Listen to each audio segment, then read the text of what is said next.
When you look inside a JanSport backpack, you see a story that started in 1967. Since then, our mission has expanded to helping protect our environment for future generations to enjoy. It's a work in progress, but just this season we've used the equivalent of 13 million bottles worth of recycled polyester in our most popular backpacks. When you look inside a JanSport pack, you see our commitment to this brilliant blue planet we call home. And we're just getting started.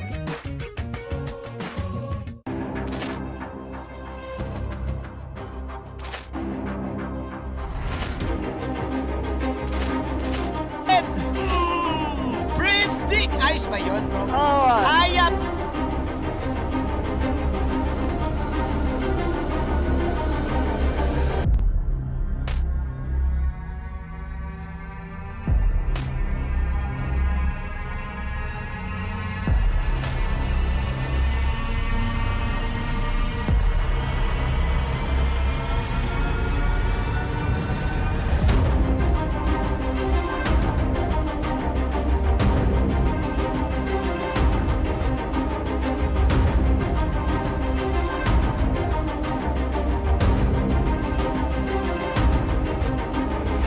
Nature is our ally, not our enemy. We rely on nature as our life support system. We are all connected. This is our opportunity for a new balance with nature. It's time to step up our game for conservation. Let's gather for a team fight. There's no other option. This is our MD. We could be the last generation to save the world. Together we can protect and conserve species and their habitat. Because together, everything is possible. Victory! Victory! Victory! Victory for nature! Together! Together! Together! Together! Possible!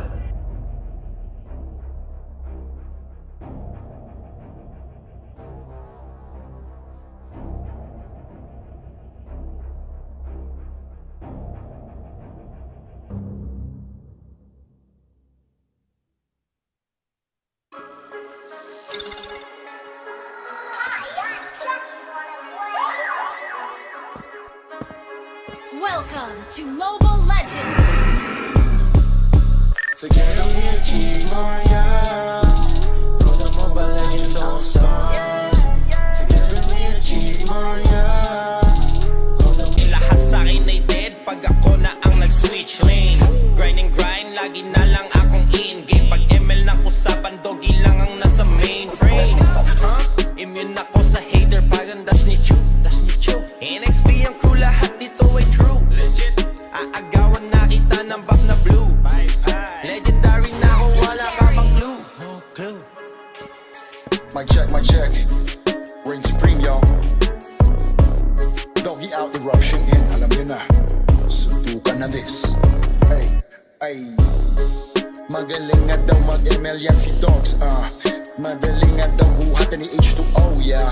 Kung lalaban ka ng one-on-one, di ka makakascore na kahit 1-1. Trigger SS Tony 1, wala na magagawa. Diyan, tatakbo na lang. Yan, untog sa bader na parang GOODLUCK. Sa halimaw ako na ang maghahamon. Iniiwan to ng chicks, hawik ka sinibal mo. Walang doggy-doggy sa'kin. Johnson at Odette, lahat binabanggawa sa'kin. Lalapain lang ng Roger, etong aso. Punit-punit kapag ako na ay nag-anong logo. Teka muna, tropa ko to sisiso. Ang dami nyo ng ebas, kami naman dito nangunguna. Face lang kami, hold up, comment laging load up. Pag kami na in-game, lahat napapahorap. Ora, tulog ka pag tinamaan ni Selena. Hero parang nakainom na natikera. Kukurintin, gagamit ko si Brody. Lahat invited sa 550 ni party. Hello, my name is Andrea. It's time for the third match of the day. Nagbabalik ang Mpl-Ph Season 7 presented by Smart, the official tournament telco partner of the MPL.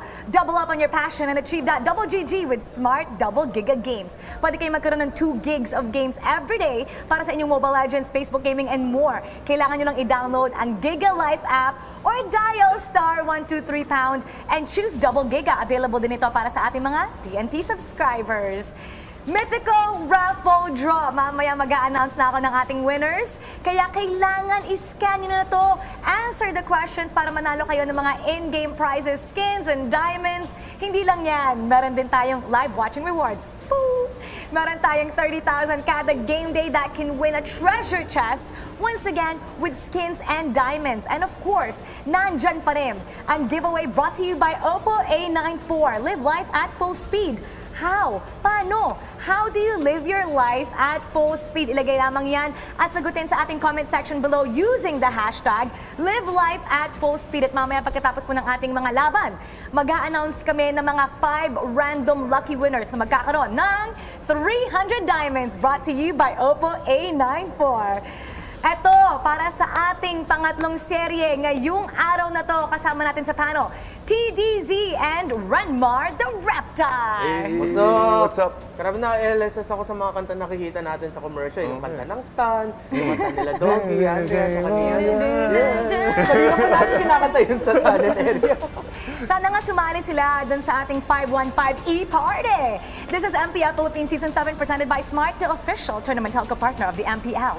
Double up on your passion and achieve that double GG with Smart Double Giga Games. MPL Philippines Season 7 is also brought to you by Oppo A94. Experience gaming at full speed with the all-new Oppo A94. Get yours now for only 13,999 pesos. MPL Philippines Season 7 is also presented by Head & Shoulders. Put your game face on and finally say goodbye to those awkward hashtag It's a GG moment. Thanks to Head & Shoulders. 100% dandruff-free and itch-free now. Max pinabango pa. MPL Philippines Season 7 is also brought to you by Master. Bring your clay game with the new Master All-in-One Clay Wash. Ang sikreto ng mga guwapo. Para sa ating pangatlong serye ngayong araw na to, magtatapat ang Aura Philippines kontra Execration. Ang Aura, secured na sila sa ating top bracket. Pero ang Execration, kailangan nila ng at least 2 points para sa tsansa na makapunta dun sa upper bracket natin. Yeah, because if Execration, if at the least nakuha nila dito ang 2 points, that means tied sila sa Omega. And if ever, sabihin lang natin, Omega, hindi mo kukuha ng 1 point against Bren Esports for the final series of the day, then magkakaroon tayo ng tiebreaker. Pero, if sabihin natin, maka 3 points dito ang Execration, ang Omega naman will be behind Execration by 1 point. Ganon kainit ang laban na to for that upper bracket slot dun sa Group B. So this team is one of the best teams this season with 9 wins and 3 losses at 25 points. Ito ang Aura Philippines. Flexible nila pagdating sa hero pool. Do you think na ito yung time na itong Aura, makakakita ba tayo ng mga new heroes this time para to prepare themselves for the playoffs? Possibly, since nasa taas na rin naman sila ng ating bracket, secured na yung upper bracket nila, there's still a big possibility na magpakita or at least gawin nilang parang sample or at least... Yeah, try to do is try to make the picks that surprised us pero hindi pa nila masyado napapagana work today. I'm thinking about the Martes pick for Benny Cutie. Maganda yung games na pinakita niya pero wala pang panalo yun. Sino nga ba ang magpapakitang gilas ngayong araw na to? Kilowash, Greed, Hades, JP, and Benny Cutie. Yep, si Kilowash ang magiging turtle lane dito. So, si Hades din pala yung nandito sa side na to. And JP, Benny Cutie. Isa sa mga gusto kong makita na lagi nagpe-perform naman talaga every single time is Benny Cutie on his, again, non-turtle lane. And the way he performed, talagang top-notch. I think that's one of the best acquisition ng Mpl-Ph is starting from the very first week up until now, yung performance ni Benny Cutie is consistent. Exactly, very consistent, and I'm pretty sure Execration will find a way na para ipahinto yung pagka-snowball or yung effectivity dito ni Benny Cutie. Of course, their former teammate rin as well, dating Execration si Benny Cutie. And then the other interesting thing to look at is that andito pa rin si JP for the tank role for Mpl-Ph. He's been doing a great job, pero nung na-ban out yung mga choke picks niya against Onyx-PH, medyo doon nahirapan siya konti. Let's see if that will come into effect here, but I'm pretty sure JP improved some things and has some secrets up his sleeves. With 5 wins, they're currently at the number 3 spot and they really want to make it to the upper bracket. Ito ang Execration.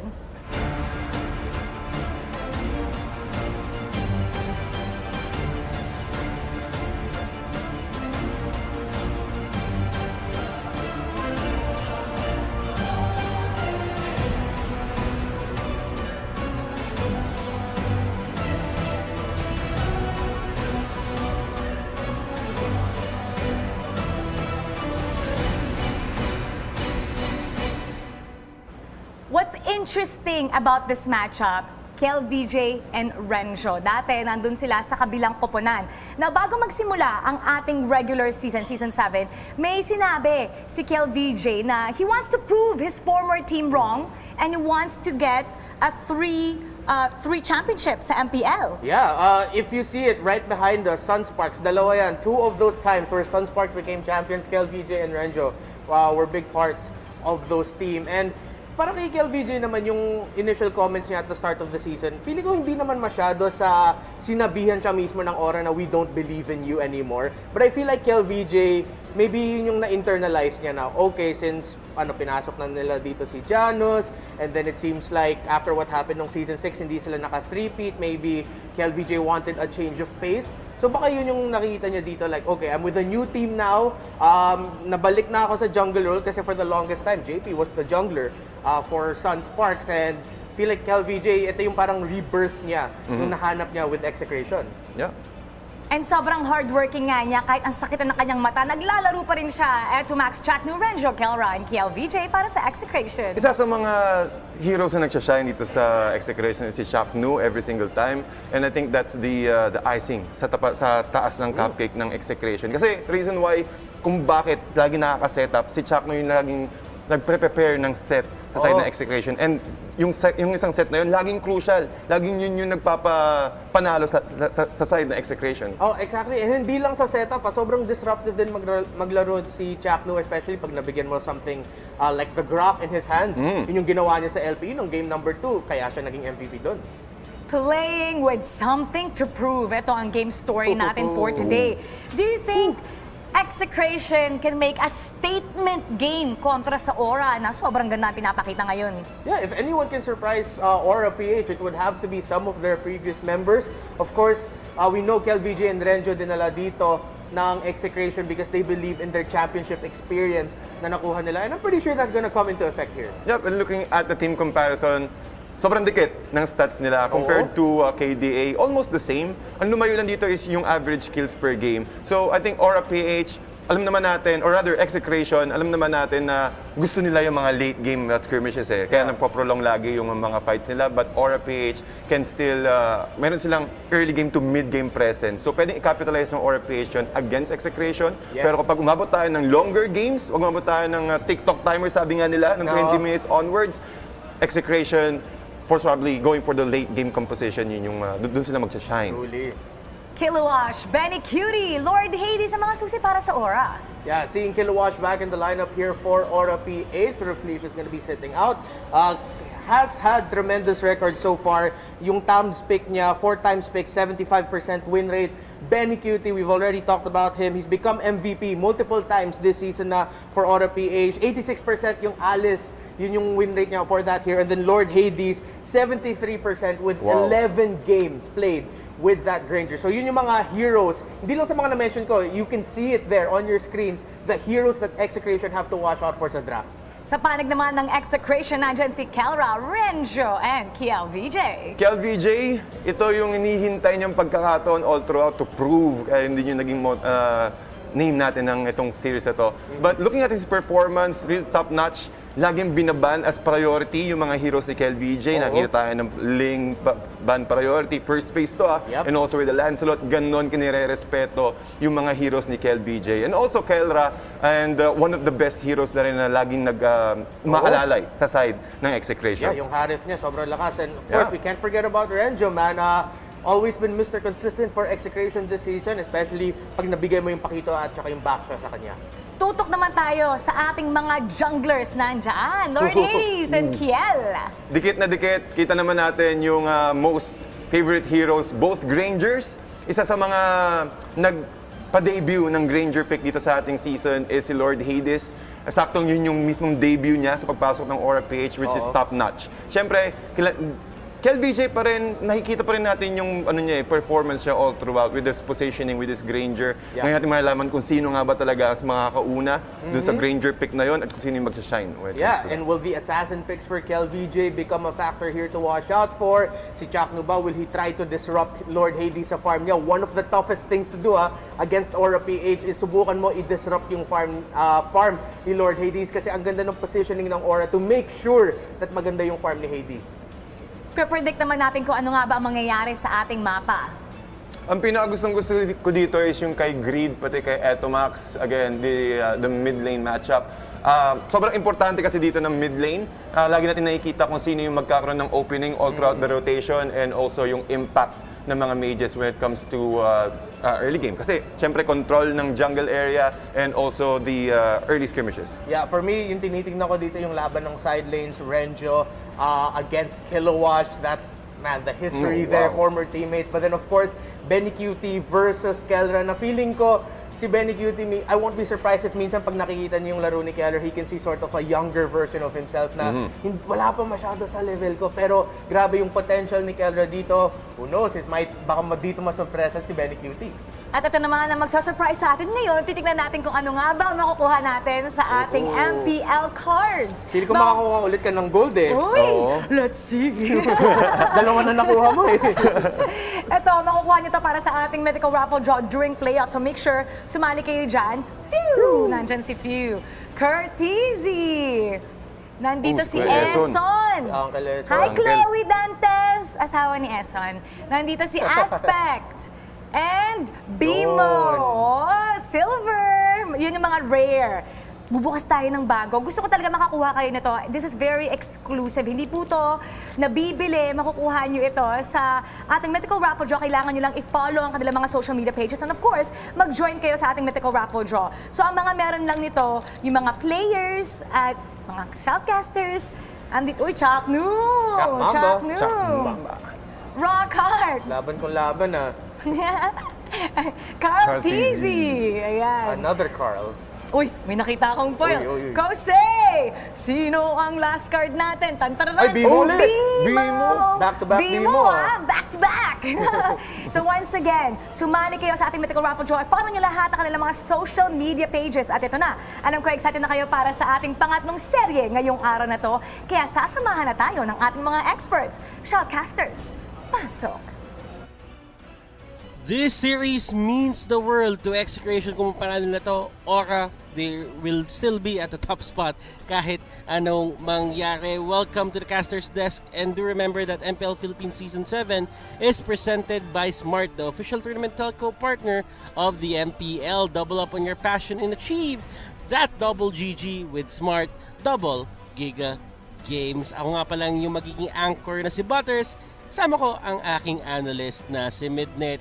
Glad to have you back dito. Yep. Kailan ka ulit tumapak dito? It was NXP versus Omega, no? Medyo iconic nga yung series. Medyo iconic yung nilagay. And ladies and gentlemen, this takes me back, but do remember guys that as we continue to deal with the COVID, a lot of iconic players like Renzio, Kilowash, even Benny QT and Kelra, no? Two rookie players. Although si Benny QT nakadalawang season na, you still consider him as a new player to the league. And Kelra, literal na, kaka-show up lang sa bagong season. And this is going to be a battle of two teams na medyo nagkaroon ng palitan ng players. As you've mentioned, KelVJ and Renjo will face off against their former team.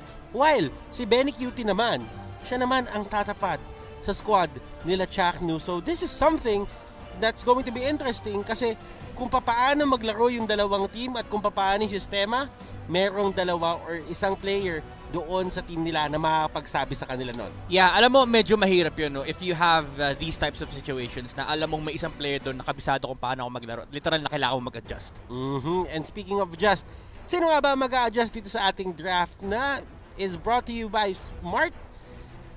Dapat nadagdagan ko pa sana kasi dati madami yun eh. Pero ngayon kasi lumiit na lang eh. And Execration versus RAFFLE Midnight thoughts on the bans na meron dito yung teams? Alam mo, naalala ko yung spill eh. Who will make the smarter choice in terms of the draft? Yeah, Pero yeah, dito, yan. pagdating sa Execration and RAFFLE, we've talked about how RAFFLE has been really good with the drafting lately, no? And Execration, they are still covering up some of their weaknesses on this aspect. Pero sa nakikita natin, may smart choice na kagad ang Execration, removing the Digi of RAFFLE. Tapos, yung isa sa hero na talagang kaya i-flex ng RAFFLE, yung Cho. By the way, 1-0 Kelra kay KLBJ sa Jack and Poy. And panalo sila. And kung nakikita nyo dito, mukhang tapos na yung series nila doon. And natutok naman sila dito sa series nila. And as you can see, there is another band that's gonna come out in just a bit. And we are waiting for it. Slowly but surely, Johed Eve, Cho, Digi. Yeah. Talagang ano lang eh, binabase lang nila sa ginagamit talaga dito nung mga yung kalaban mismo. Yeah. Ito yung mga kinaklasify natin as OP first picks. Yung mga literal first openers na lagi mo makikita either picked or banned. So I really like the choice here of RAFFLE, removing outside factors pagdating sa draft ng Execration. Kumbaga pwede kasi i-surprise na Execration yung RAFFLE by picking up these heroes. Ito yung mga heroes na typically nakikita natin na hindi pinapansin ng Execration kasi it's either banned or hindi nila nilalaro talaga. So again, RAFFLE, they're just limiting the options of Execration dito as to what they have been playing prior to the series. Phenomenal Eve play para kay Eto Max. Yeah. Nakikita ko kung paano siya mag-control ng mapa. And Execration, tatanggalin nila yung prowess ng RAFFLE para mag-initiate or magkaroon ng Mathilda factor dun sa side ng RAFFLE. While Ling naman ang tinanggal ng side ng Aura para hindi magamit ni KLVJ since alam naman natin na natin mag-teammates to and alam nila JP kung paano gumalaw to si Kiel. Selena, napauka, ano nangyari doon? You know, Execration, they might have wanted the Selena in the first place, pero they know that they're up against RAFFLE. So I think it's better for them to get the first pick Selena. Kasi kapag hindi mo kinuha to, kukunin ni Grid to eh. Matic yan. Ito yung pinaka-automatic sa lahat ng pwede mangyari for RAFFLE. Kapag binigay mo yung Selena, laging kukunin ni Grid yan. Overall, it's a good pick for the side of Execration. First pick material din naman siya. But then again, in the middle, meron ding deny na nangyayari para sa Aura.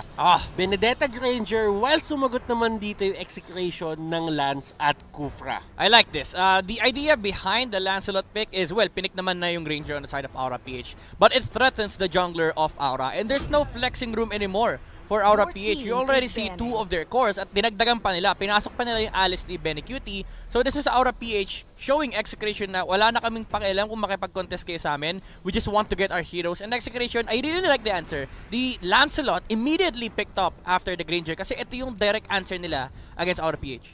And as you can see, Alice nga yung kinuha ng Aura. And it seems to me na nakuha ng Aura yung concept na gusto gawin ng Execration eh. As you can see, napaka-safe ng isang Selena pag nagtatapon lang siya ng Abyssal Arrow from afar. Pagka may tinamaan, tsaka kayo mag-e-engage. And with an Alice, kapag dumating yung mid-game, late-game, pwede ka pumersa ng engage na hindi sila handa at hindi nakapwesto yung Execration. Yeah. Pero ang maganda naman sa ginawa ng Execration dito is that they picked up the Kufra immediately para maubos yung hero pool ni JP. Dalawa yung ginagawa nitong Kufra pick na to. Number one, yung sinabi natin kanina na deny nila yung hero pool ni JP. Number two, you already see that RAFFLE will be playing a side lane Benedetta. So wala na yung option for them to pick up the Barats. Something na na-discover din natin ngayong season na ang pangit talaga maglaro ng Kufra against sa Barats. Kasi ang ginagawa lang ng Barats, hinaharapan niya yung Kufra and with the passive of the big guy, yung resilience, talagang kakainin niya lang pagkatalon kagad. So Execration, alam nila wala na yung factor na yon, immediately remove the Kufra option for RAFFLE. And now, nandun na tayo sa second phase ng ating bans. Nauna na si Harith, tinanggal na rin ni Execration si Kagura. Tapos, ang ginawa naman ng Aura, tinanggal nila yung Lunox. Nakakatakot nga naman yung Lunox ngayon. Especially yung way kung paano siya nilalaro ngayon. Yeah, I like the idea. You mentioned the Lunox, no? It's supposed to be a target ban on the gold lane for Execration. Nililimit lang nila yung lalaroin ni Kelra. But I really want to highlight the importance of the Harith ban. Kasi it seals up the factor na wala nang ibang hero si Kelra. Most of the gold laners would be resorting to early game composed lineups. Pero remember, meron kang Alice sa side ng RAFFLE. Something na kailangan i-address ng Execration. Okay. Popol and Kupa ang binan na side ng Execration. I really think it's because of the broad place na pwede nilang gawin. Pero RAFFLE, kumuha sila dito ng Barats. And nagigets ko kung bakit napareact dito si Midnight ng ganyan. It's because all in all, lahat ng spots dapat ng course dito ng side ng Aura, na-fill na ng Benedetta, Granger, at Alice. Pero, merong isang wild Barats na lumabas out of nowhere. Oo, Batters, wild Barats appeared, no? Sabi ni RAFFLE, anong walang Barats pick? Magaling kami mag-draft. Oh my goodness. I love the Barats pick. It's really good against the heroes of Execration. Number one, it counters two heroes, the Kufra and the Selena. Literal na itong dalawang heroes na to, walang silbi sa harap ni Barats. The Lancelot though, it's a different kind of discussion. Pero the thing is, RAFFLE, they've secured themselves a good answer to the team fight of Execration. At napilitan sumagot yung Execration ng isang backshot pick. Now, this is going to be a Claude side lane na madalas ginagamit ni Kelra, and as we can see, RAFFLE taking their time doon sa last pick nila. What do you think about this? This is a Farsa. This is an easy Farsa pick for RAFFLE. Either that or they go for a Natalia alongside the Benedetta. Baka support tong Benedetta na to, so it might be... Oy! Kakaiba! Kakaiba. So, tank Barats. Tank Estes. Well, nasa ganun side tayo na parang kumbaga nagkaroon sila ng, as we can say, a tank support setup na hindi mage yung nasa gitna. Hindi mo siya mako-consider as mid-mage, but at the same time, si Greed yung magkakaroon ng priority dito into the lane. Yeah, I kinda get the idea since nagkaka-item din naman yung usual phosphorus natin. So it still fits the idea na may Barats option si RAFFLE. Ang nakakatakot dito is yung early game prowess ni Execration actually. Kasi kahit sabihin natin na yes, meron kang Barats, you can stop the Kufra and the Selena, the thing is, you need to get the stacks. And yung early game na Execration, they can just snowball with the Selena, leash niya yung Lancelot with the arrows, tapos play aggressively in the jungle of RAFFLE. That is true, Midnight. And do not forget na kahit may Barats sa kabila, Chakno is one of those specialists na bigla kang gugulatin na magandang setup. So, this could be a factor, sinasabi ko lang, for the side of RAFFLE na kailangan nila bantayan. Yes, you do have the counter, but still, if someone is playing the Kufra in a good manner or a good position, parang ramdam ko kailangan niyo pa rin mag-ingat. Let's head on sa Celestial Palace. Hindi pa pala, ladies and gentlemen. Testing lang, practice Testing lang. Parang ano yan, sabi ni Chuck, no? Sige, testingin natin yung Kufra sa Barats. Specialist di ba? It's something na it's something na you can't remove from the player. And by the way, yung slotting nun Midnight, first phase pinili si Kufra at ang actual na sumagot is going to be Aura. Yeah, and it was something na nakita natin previously that has been done by Execration, no? Knowing na ito kasi yung recipe nila for success. So, sabi ng, marami nagsasabi, bakit nga naman di binibigay yung Kufra at Atlas ni Chuck? Well, ito na, sabi ni Pakbet, first phase, Kufra tayo kagad. This is interesting. Katulad nga ng sinabi natin, all of the teams have different understandings ng meta, ng drafting, and they will have to execute it well dito sa game na to. Now, ano yung factor na merong tig-isa or dalawang player na talagang gumagamit? Sabihin na natin na alam kung paano gumagalaw yung laro ng isang team o kung paano gumagana yung bootcamp nila? I think ang factor dito is yung sa Execration, no? They have 4 of the key heroes that they wanted. So I think mas kabisado nila dapat yung laro ng isa't isa, no? Yung communications nila sa camp, especially with KABATANG and Etomax on the Lancelot and Selena, mas pabor sa kanila yung ganitong klaseng setup. While you have RAFFLE na medyo nag-adjust. And I think they were even of Lord Hades. Pero si KABATANG, ginamit din niya actually yung retribution niya. I think it was on the Little Wanderer para lang masecure. But yeah, it does mean that RAFFLE, they can be delayed by the presence of the Kufra and the Selena. Greed, Etomax, medyo nagkakaroon sila ng onting back and forth doon at ginagamit ni Etomax yung window na hindi pa level 4 dito si Greed para maging aggressive. Yep, and ang malaking problem dito for RAFFLE, hold that thought. And there is Kelrago and Granger. Tingin ko hindi yon magiging case eh. Kailangan mo ibigay yung purple buff. Yeah, definitely. Dun sa hero na yon, like a Lance, a Ling, kasi kailangan nila yung energy, kailangan nila yung mana. But if you're gonna go for a Granger, usually kailangan mo lang si Granger antayin matapos yung Rhapsody, tapos mag-rondo ka, Death Sonata, you need the pure damage that comes out from the orange buff. Yep, and this comes from the level of understanding ng mga players natin. Alam ni Lord Hades na bakit di ako mag-rotate kahit level 3 lang ako? Claude lang naman yung nasa bottom lane. And yung rotation, it started from the top, went to the bottom lane, no, para masecure nila yung purple buff. So immediately, nasa isip ng RAFFLE, wala naman tayong hinihintay na iba pang timers, naka-orange buff naman si Granger, which is yun lang naman kailangan niya, we can rotate towards the bottom lane. And again, ito yung level of understanding ng mga players na to. They're able to adjust these kinds of things. Kahit nakuha ni JP yung purple buff, so what, diba? Punta pa rin tayo ng bottom lane. Those are the things na kailangan natin maintindihan dito sa laban na to. There are certain things, maliliit na bagay, ladies and gentlemen, na talagang ginagawa tong mga teams na to para makuha yung panalo. And as we all know, Aura is excellent in objective timing. Yeah. Ang galing nila humanap ng proper time umikot, and for Execration, I really think yung pagiging aggressive nila is top-notch. Oh, yeah. Ngayon, kung mababasa ng Execration yung timers netong side ng Aura, baka yun yung maging way nila para matalo yung Aura doon sa mga objective fight. Yep, and those conditions for Execration will come pagdating ni Lancelot ng level 4. Pati na rin si Kufra actually, very critical yan. So they have a timer na kaya nila i-contest yung Aura PH. As of right now, early game should go in the hands of Aura. But the thing is, the Lancelot will literally be unstoppable in this game kapag nag-snowball siya. Kasi if you look at the heroes of Aura PH, all they have is defensive capabilities against the Lancelot. They have no offensive capabilities against KLBJ. We did see this nung week 7 din. Actually, one of the 2 days na meron tayo ngayon. Yung Signal, si Kekedot, gumamit siya ng lapu-lapu, which is, siya yung naging tank, pero siya rin, technically, yung naging side lane, di ba? Side lane kasi lapu yung gamit niya, pero nasa mid. And I really think na pareho yung konsepto nung lapu at saka nung Barat sa ginagawa nila ngayon. So, masasabi ba natin na nagiging maganda ba yung matchup na to kay Etomax? Kasi pwede niyang batuhan ng pana si Barats, and Barats, as we all know, wala siyang dash. Ang nangyayari dito kay Barats, parang nga siya isa sa akin na wala siyang mobility kahit ano. Talagang lalakarin mo yung mga bagay-bagay kung wala kang flicker. So do you think that is going to be something na kailangan tignan ng Execration na papababain ko yung buhay ni Greed bago tayo pumunta ng objective? Yeah, I think they should kasi by nature, it's already a victory for them knowing na position 4 Barats to. Even though you explained kanina na yung post 4 natin, nagiging blurry na nga kung sino yung mga heroes na nilalagay dito. Pero as Aura PH, as this game goes on, mararamdaman natin na parang nagiging 4 yung core nila. Pero as it is right now, they have no heroes like Farsa, they have no heroes like Kagura na talagang natural playmaker. So again, if you're gonna ask the question should Execration look into this, I think they should. Kasi if they pass it up, it's victory already out of the window. Renjo umikot kay Kilowash at ang dalawang mag-idol na nagbatian sa Twitter at sabi nila, makakalaro ko yung may idol. Ang sagot ni Kilowash, good luck po, Idol Grid. Yan.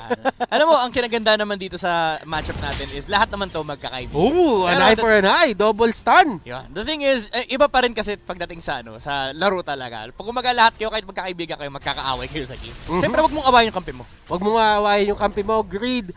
Sinubukan siya kuwain ni Kelra, pero kasi masyado mataas yung buhay niya and ginamit yung Blazing Duet na yun para mag-clear lang ng wave. Yep, something na nagiging nagiging normal na rin for Claude users expanding the Blazing Duet para mapabilis yung farming speed. I like what Aura is doing right now, contesting the bottom lane habang si JP at si Greed ng GOODLUCK. Uy, nakain pa. And si Greed Daytona's welcome, nagkabatuan, and look at this, Kilowash to the rescue. Maaabot ko si Etomax, hindi niya maaabot. KLBJ na paggamit ng 2 dash. Wala na yun.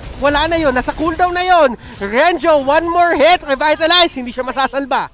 Grabe. Kilowash with the rotation on the Bernadetta. Additional pa yung sustain na binibigay ni JP. And now you see how good of a defensive lineup Aura PH is. Kapag wala kang ma-burst down, literal na isusustain lang. And ang naging problema nila dun is they exhausted a lot of resources on Greed. Pero hinil lang siya ni JP. So nung pumasok na si Kilowash, there was literally nothing for Execration to do. Doon sa may taas, nagkakaroon tayo ng push galing kay Kilowash at kay Lord Hades. Renjo being the back siya. I mean, malakas siya mag-hold ng lane. Yeah. Don't get me wrong. Yeah. But in terms of wave clear, kailangan mo gamitin yung ultimate mo. Yep. And Execration, ito na yung pinag-uusapan natin timers kanina. Nandyan na yung level 4s ni Chakdu, but they need a lot more time. They need the items on the Lancelot, on KLBJ, and they actually need for Seldina to scout some potential targets here for Execration. And meanwhile, RAFFLE naman, pwede sila mag-relax lang. Again, ito yung lineup na pwede kang mag-relax as long as Execration, they're not playing aggressive. Kasi pagdating ng late game, you have all the defensive capabilities in the world and ma-amplify pa yan with the items that they can buy. Ngayon, nakikita natin yung Selena dito ni Eto Max. Talagang umikot-ikot lang siya, try niya maglagay ng trap. And napakalaking bagay kasi na jungle track mo, yung kalaban. Like, for example, itong Granger na to mabilis mag-clear to.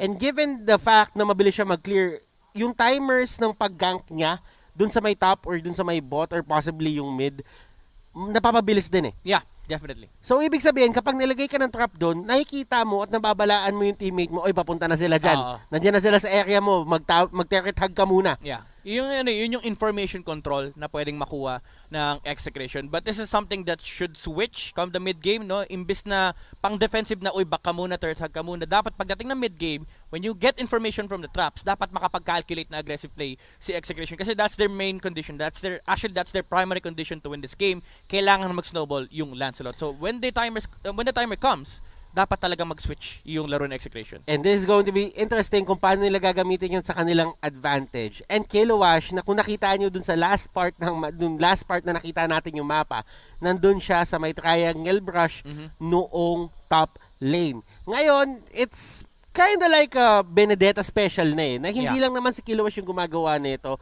And Kilowash knows na pwede magamit yung presensya niya doon sa may ibang lane if ever man mabilis niya makiklear yung wave. Yeah, napakabilis kasi ng mobility ng Benedetta. So it's something that comes with the hero, parang second nature na, no? Kapag nilalaro mo yung Benedetta, once you've cleared the wave, you should automatically rotate kasi aabot at aabot ka. Parang essentially far sa side lane, na kapag na-clear mo na yung wave, pwede ka mag-rotate towards mid, help your teammates, and tulungan mo na kumontrol ng resources. So it's Kilowash, it's really good that he is doing this kasi kung hindi nila ginagawa yun, walang punish sa yung pag-farm ni Execration ng early game.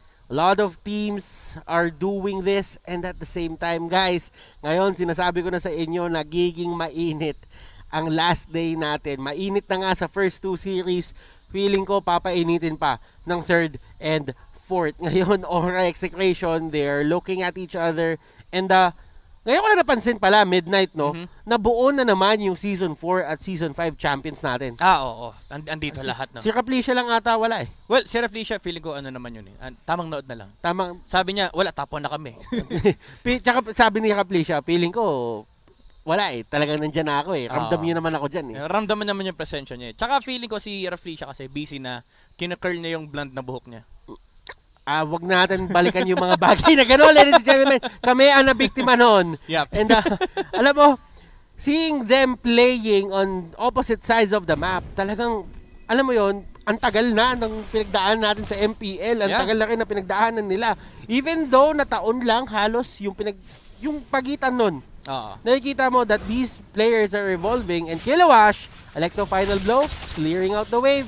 At kung mapapansin mo yung placement ngayon ng Aura sa mapa, nandun na sila sa side ng Execration. Oo. Ito, alam mo, familiar na familiar to eh. Kakakita lang natin tong ganitong klaseng gameplay from our previous series. This is how Blacklist Internationals play the map. They split with Edward and rotate towards their gold lane, maximize kung ano man yung farm na meron yung gold laner nila, and just insanely put a lot of pressure on one of the side lane. Kasi alam mo na lamang naman yung isang side lane when it comes to wave clear. So, pwedeng apatin mo yung isang lane habang walang sagot yung kabilang team. Yes, nakuha nyo yung kill kay Greed dahil dinelay niya kayo sa pagpunta dun sa baba. Pero look at this. Yung farming spot ng isang Claude, as early as 5 minutes in, wala na siyang torre doon. Wala na talaga. Nada.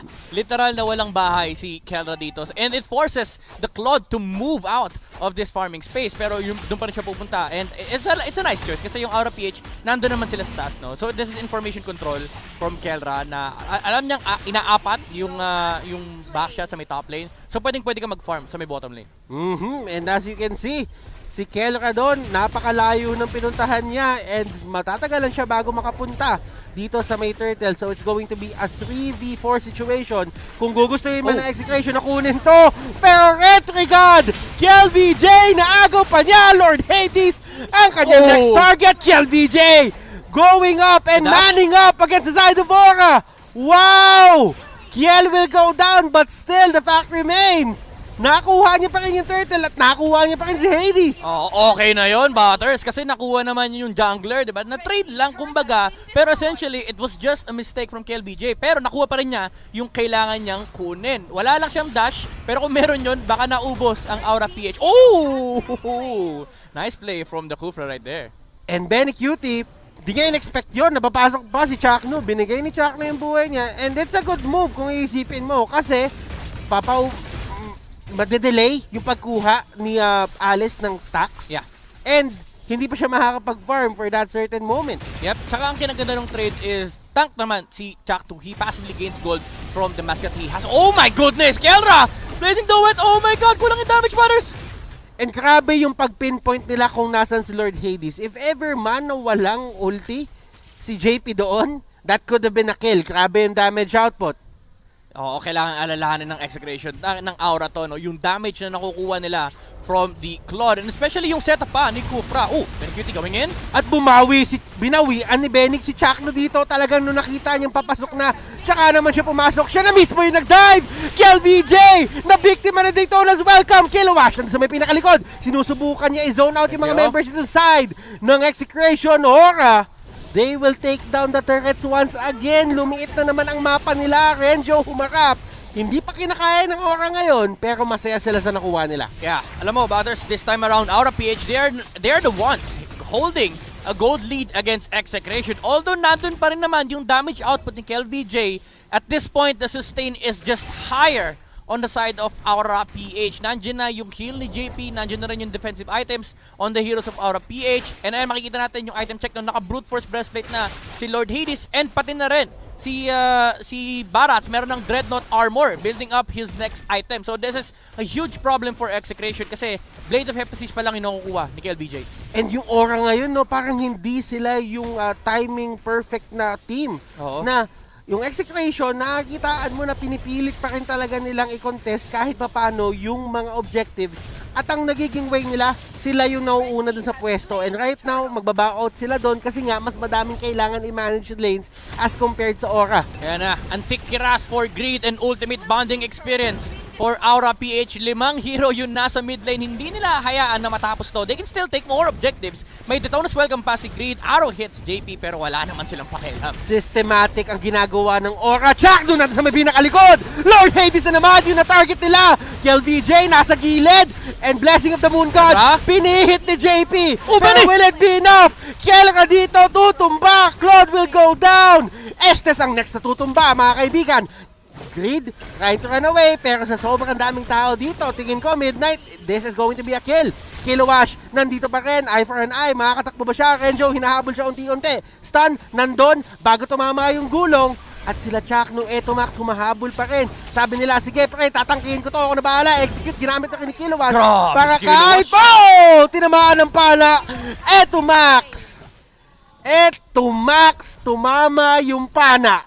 Alam mo, napakalupit nung start for Execration. Chakno with a perfect sandwich play on the backline. Nag-shift ng focus si Aura PH. Nagulat sila, may Kufra sa likod. Pero hindi nila napansin is the entry of the Lancelot. Napakagandang pag-control nun with the dashes. And he was able to secure the kill onto Lord Hades. Pero I think napunta sa ibang hero yun. Pero it could have been better for Execration if had Benny Cutie not noticed Kelra's entry with the Claude. Kasi yung ginawa ni Benny Cutie, nung nagkakaroon na ng teamfight, alam niya na ang kailangan niyang isipin is may paparting na Claude. So he was able to hold off Kelra with the Blazing Duet and napatay pa nga niya yung Claude. Pero this is something that they have to worry about. No? Again, yung damage output ng Execration, it's still overwhelming at this point. Kailangan pa rin mag-ingat ng Aura PH whenever they try to engage on teamfights against Execration. Aura is doing great, lalo na sa mga teamfights. But Execration, nagbabato rin sila na sarili lang suntok. Lord is now up. At nakikita nyo naman yung pwestuhan ng mga team dito. Nasa taas na sila. And you know what, Midnight? Ang pinaka napapansin ko dito sa side ng Execration, ang galing nila i-pinpoint kung nasaan si Lord Hades. Yeah. Ito kasi yung primary target nila. Kumbaga lahat ng mata ng Execration nakatingin sa Granger. Pag lumabas sa cellphone nila, auto-lock yung mata nila. Ang tinitignan nila si Lord Hades. And nagre-reflect naman sa KDA. 0, 2, and 3. At the moment, yung Granger natin. Ito yung hero sa side ng Aura PH na ang tingin ng Execration, bawal kang maglaro. Eh kung mapapansin mo, Midnight, yung passive dito ni Greed. Literal na mas nagiging madali ata siya tamaan ng panay dun sa big guy.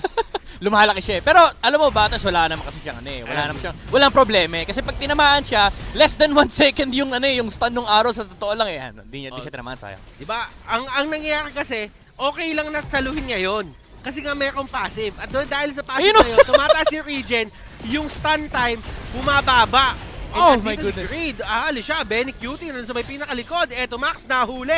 At eto na yung sinasabi nating force engage. Wala sa pwesto si Eto Max, kaya siya mahuhuli. Si Kellera, walang pumansin. Sinusubukan niya i-take down si Greed, pero tingin ko hindi yun yung tamang target. Kirenjo, tinatangke, 4 na tao. Chakno, 2 tangke, nandun sa may pinakaharap. Hinayaan na nila makatakas si Kellera.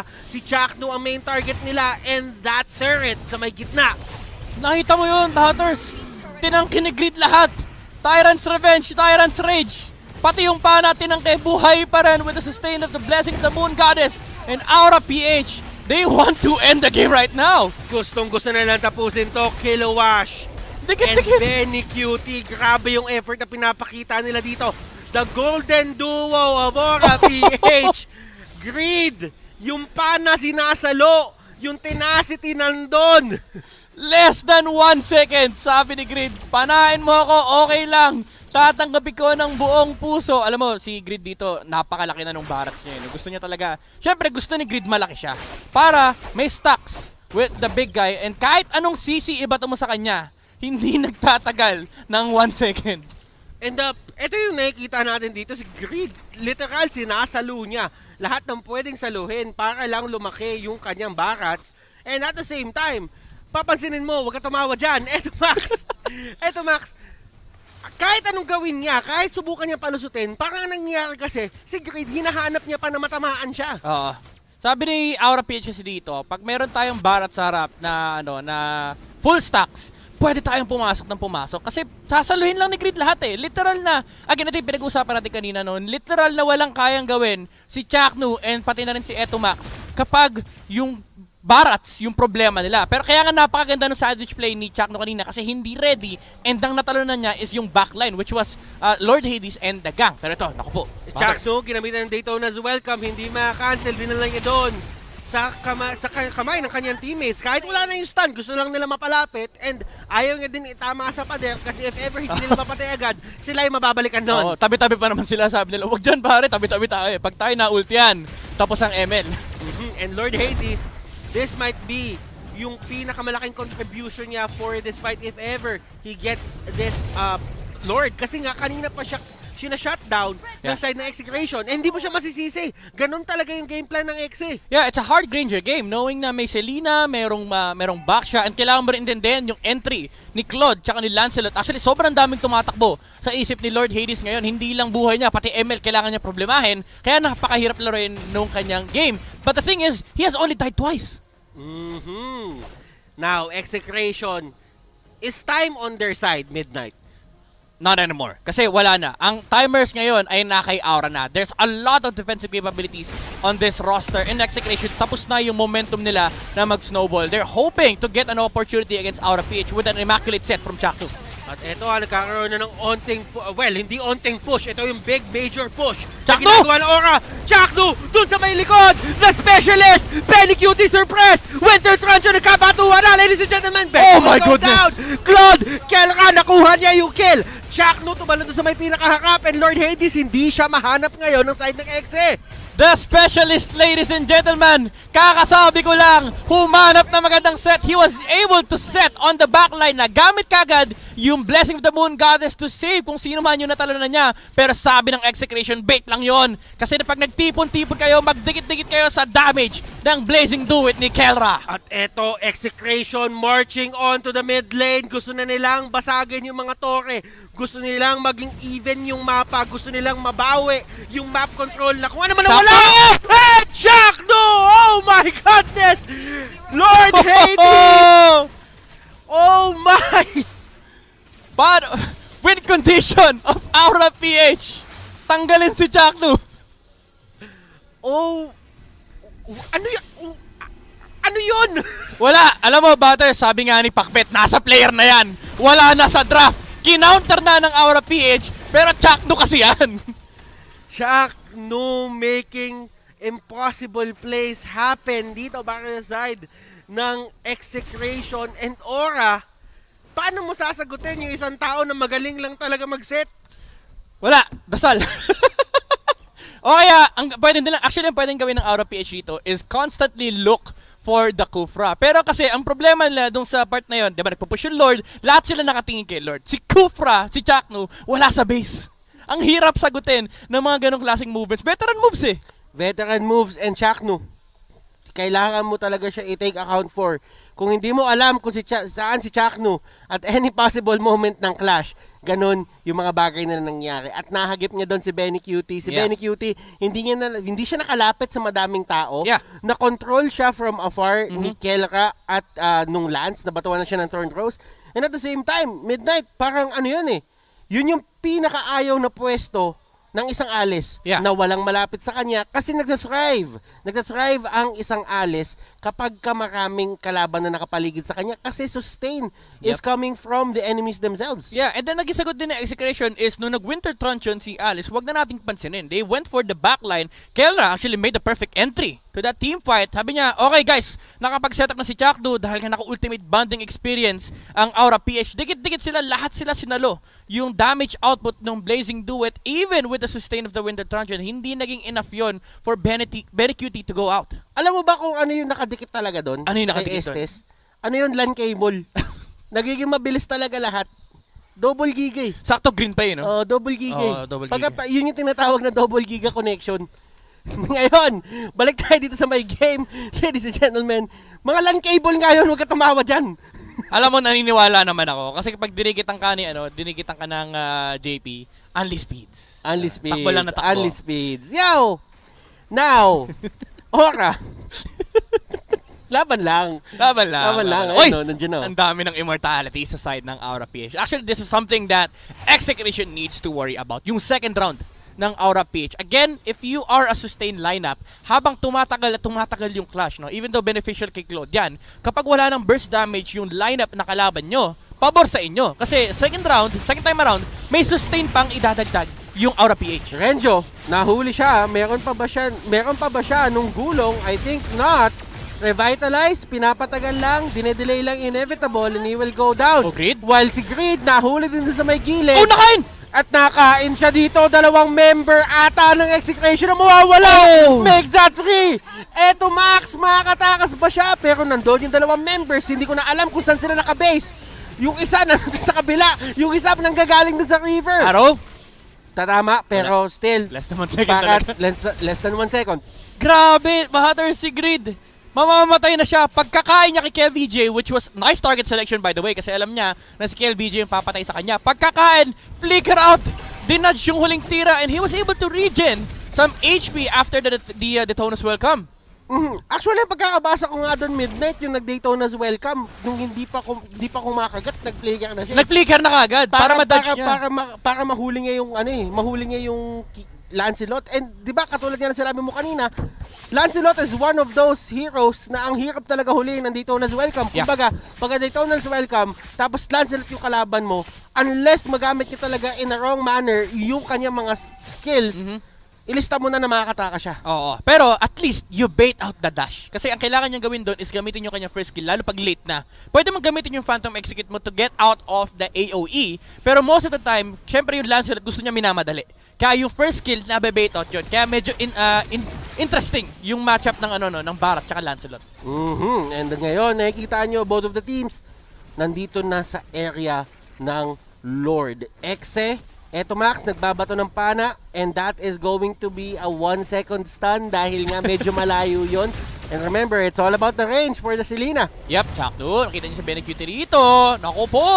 Aura-PH, alam nila kung nasan si Chaknu, Kuya Butters. And naku, ganda na huli ni Benny Cutie. That is not a flicker in. That is the flowing blood. Grabe naman yung mga dodgerist na mga players natin. Actually, muntikan na si Execration. But the thing is, at least, it forces out Execration from this box of the Lord para ma-take ng Aura-PH. And napakahirap i-contest nito kahit papatamahin nila yung pana nila. Oh, KLVJ! Oh! Nila, kinailangan gamitin. Grabe naman yung pagbunggo ng gulong ni Renzio doon. It saves Execration from this final push. If RAFFLE got the Lord, it could have been very bad for them. Pero ito, may next wave na tignan natin. Kung 20 seconds, kailangan nila i-hold. Renzio pabalik. Blazing Duet, ginamit, walang damage whatsoever. Nahuli nila si Kelra. Daytona's welcome. Coming in. Chakno, Tyrant's Rage. Pinaalis nga lang yung minions. And I think, Midnight, this is it. Victory for game number 1 goes to the side of Aura Philippines. My goodness, Greed. Sabi niya, ibe-blazing duet mo pala. Flicker in, Daytona's welcome. Hindi na dodge ni Kelra yun kasi agad-agad nang ginamit, Butters. And this winning moment is brought to you by Oppo A94. And my goodness, what a game. Actually, pinapanood ko yung game na yun, Midnight, parang anything could have happened doon sa span na naghahabulan si Kilowash at si Renzio. Kasi sila talaga yung pinaka-stalker doon na, Renzio, hindi kita papauwiin. Para hindi ka makapag-dep. Grabe yung understanding ng RAFFLE, individually, alam ni Kilowash na kapag itong backshot nakaway, makakapag-defend sila. It was a 3v5 situation, so napaka-importante para sa kanila to get that numbers advantage inside the base. And Greed, once again, alam niya kasi na kapag ginamit mo yung BMI, may cooldown yun. So nung nakita niya nag-blazing duet, si Kelra immediately using the flicker and Daytona's welcome and hindi umabot yung BMI pabalik. Mag-analyze netong game na to. Wolf, anong meron dyan? Thanks so much, casters, and napakagandang adjustment coming out from RAFFLE to kind of counter the double core setup ng side ng Execration, which we will explain later. For now, my name is Wolf, and why don't we look at the following post-game statistics brought to you by Smart. So, ano nga ba yung magandang adjustment dito ng RAFFLE? Bukas sila ngayon ng isang Barats. Expecting, of course, yung double core setup ng Execration. Yung Barats at kanyang resilience, alam naman natin na maganda to laban sa isang Selena. That's why RAFFLE kind of felt confident with this. Tapos may wave clear naman siya nakukuha dahil dun sa kanyang skill set. At ang pinakamagandang epekto ng isang Barats ay lagi siyang may kill threat or control threat doon sa double core setup. For example, Lancelot, pati na rin itong Claude, lagi silang threatened every time nakasama si Barats. Dinagdagan pa ng extra sustain coming out from the Estes. And by the way, etong Oracle na kinuha ni Greed ay nakuha agad niya about yung first item ito, basically speaking. So that's around what, 5 minutes or even before. Kaya nga naman nakita natin na naging effective yung Estes. And eventually, etong naka-threaten na lineup na side ng Execration ng RAFFLE, I mean, ay naging problema para sa side ng Execration dahil laging maiilang si Lancelot pati na rin si Claude kapag nagkaroon nga ng teamfight. However, we did see Execration play well in this particular game. At tingnan natin yung highlights. Paano nga ba natin makikita kung gaano kalupit ang side ng Execration kapag clutch moments na, or dare I say, kapag mga teamfights na ngayon nangyayari, alam nila yung kailangan nilang gawin at nag-a-adjust din naman sila. So makikita natin sa side ng RAFFLE yung control na ginalagay palagi ni Greed as a threat pag siya nasa front lines, tapos backtop siya ng kanyang Granger, pati na rin ni JP. Doon natin nakikita na yung RAFFLE ay nagkaroon ng enough farm for their cores. Ano nga ba yung mga core ng RAFFLE? It is the Granger, pati na rin yung Alice. Wait ng enough time. And by the way, KLVJ was phenomenal with this Lancelot. Yun nga lang ay mapapunish siya eventually dahil yun naman talaga ang nature ng isang Barats, pati na rin ng Estes. Parang tinatanggal nila yung burst potential na meron ang isang Lancelot by being just tanky and sustainable into the front lines. By the way, this clash coming out from Execration, kaya sila nanalo dito dahil sila yung nasa outer circle while yung RAFFLE ay nasa inner circle. Ito yung mga arguments kung bakit maganda ang isang Claude laban sa isang Estes kind of lineup dahil naturally nag-group up yung Estes kind of lineup at syempre may damage ka using the Blazing Duet. Art of Thievery din ay masusulit agad. Makuha agad ng 10 stacks. And then yung Execration, yung paglalaro nila dun sa game na yun ay napakatalino din. And even yung juggling nila kay Kilowash Max, inuna nila yung Torre para pwede nilang i-dive confidently yung Benedetta at nakuha nga sila ng kill. And Chakno, once again, napakagandang initiation on the right target, which was Benny Cutie. At syempre yung tamang pagpasok ni KLVJ in this particular skirmish. Ang ganda nung timing nung dalawang cores ng Execration, which was the Claude and yung Lancelot. Kaya natin sinabing maganda kasi hinintay talaga nila yung perfect timing para hindi na sila makontrol ng Aura PH at ma-outlast nila yung control. At yun na nga ang napakagandang stun coming out from Etomax, proving na ang Selena talaga ay nakakatakot. Ano ang nangyari nga lang kung bakit eventually nanalo ang Aura PH? This clash na nakita natin na hiwalay si BeniQT, tapos yung naapat ng Aura PH yung Lancelot. And then when Execration decided to go for the Alice, doon na nag-punish yung Aura PH at nakuha nila yung Lord. I mean, Renjo was able to get the Lord anyways, but they got the Lord control. Kaya nga naman, kahit nanakaw na yung Lord, yung Execration, masyado silang nag-overstay around the Lord area, kaya nga naman na-punish sila ng Aura PH. Ito yung importanteng keyword yung control sa Lord area. It doesn't matter kung kayo yung makakuha ng Lord ng last hit, pero pag kayo na kasi may control dun sa area, mapapatay at mapapatay nyo yung mga kalaban, and that's exactly what Aura PH did against Execration. Eventually, nakuha na nga nila ang MVP. Oh my goodness! Mid lane Barats coming at you, and mukhang makikita natin to sa mga pubs. Ngayon, para din mataas yung damage. At like we said, siya yung pangharang doon sa Claude, pati na rin doon sa Lancelot dahil lagi siyang may threat ng control. At kung sino man ang kanyang ma-ultian with a Detona's welcome, ay kaya talaga nilang patin. Kahit pa yung Kufra, pwede nilang bigyan kung gugustoy nila. The thing is, all I'm trying to say is, napakalakas ng threat ng isang Barats when it comes to the teamfight control. Lalong-lalo na kung naka-double core setup ang inyong kalaban. That is the reason why Aura PH was able to win that. And by the way, kung pwede rin kayong manalo sa ating live watching rewards, if you scan this QR code right here or get into this link, and if you're part of the first 30,000 entries, may chance kang manalo ng isang treasure box na may laman ng 599 diamonds worth of skin. Well, nasa ganung side tayo na parang kumbaga nakakita pa tayo ng magaling na juggling lineup ulit mula sa Execration, and eventually, mas maganda na ba yung kanilang late game? Or will Aura PH try to make another cheesy kind of lineup laban sa Execration? Abangan natin yan. Let's pass it now back to the casters. Maraming salamat, Wolf, and napaka-juicy ng kanyang insight. Kasing juicy ng pwestuhan ni Kuya Baloy sa kanyang MVP. May hawak na chicken. But still, welcome back to the Caster's Desk. And I agree doon sa MVP.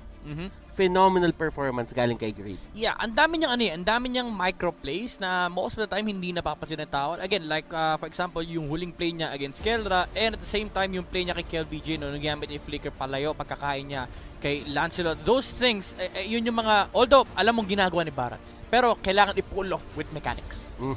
Now, coming into game number 2, ano naman yung mga adjustments na kailangan gawin ng Execration? As we all know, Aura is one of those teams na parang ang dali nila mag-adjust on the fly na parang lahat ng i-impose mong threat, lahat ng ipakita mong sagabal sa kanila o delikado para sa kanila, nahahanapan nila ng sagot. So, paano yung galaw doon? I think for game number 2, no, Execration shouldn't limit the hero pool of Aura PH kasi this is something na most of the teams, no, lalo na kapag may mga strategy coach, they go outside of the box. Like for example, sa Blacklist, Aura, ito yung mga teams na kapag tinanggal mo yung heroes nila, naglalabas ng Aldous, naglalabas ng Barats mid lane, di ba? So as much as possible, if you really want to play against Aura PH, most of the time, if you have prepared against it, palusutin mo lang. Huwag mong iban kasi kapag tinanggal mo yung options for them, you'd see newer strategies come out from these teams.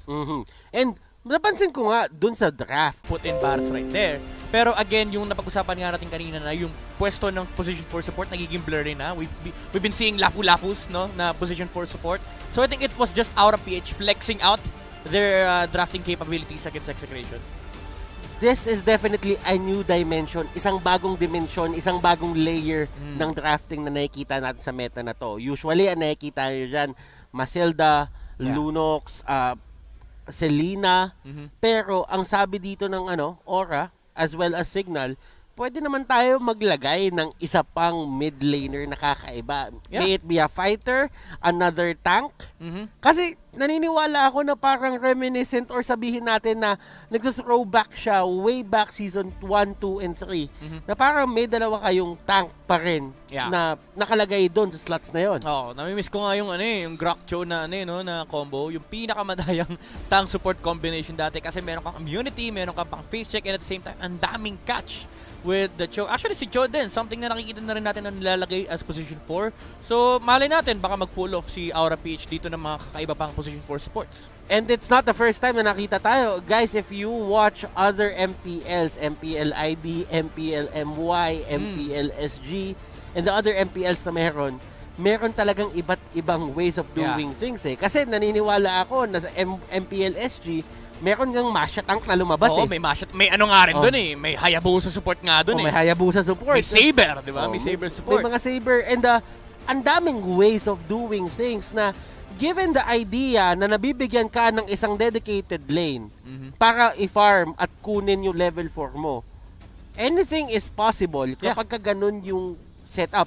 I mean, possible siya, pero hindi ko sinasabing efficient kasi iba yun eh. Oo. Magkaiba yung possible at efficient. Yung mga RG Lords dyan, relax relax na kayo kasi meron pa rin tayong tinatawag na efficiency. Kumbaga, kung gaano kaganda para dun sa lineup nyo o kung gaano siya kabilis mag-on switch. Yeah. Parang yung mash attack, actually, it's something that na rin, diba? We've experienced na rin. It's something that works, pero you need conditions for it. Kumbaga, hindi mo siya laging ipipick every game. Yeah. And yung ginawa kasi ng Aura kanina, nung pinik nila yung Barats, it fits the idea. Kasi, again, you pick it because you see these heroes, and wala rin naman ko-contest dun sa position 4 support kasi what does Execution have? You only have a Selena.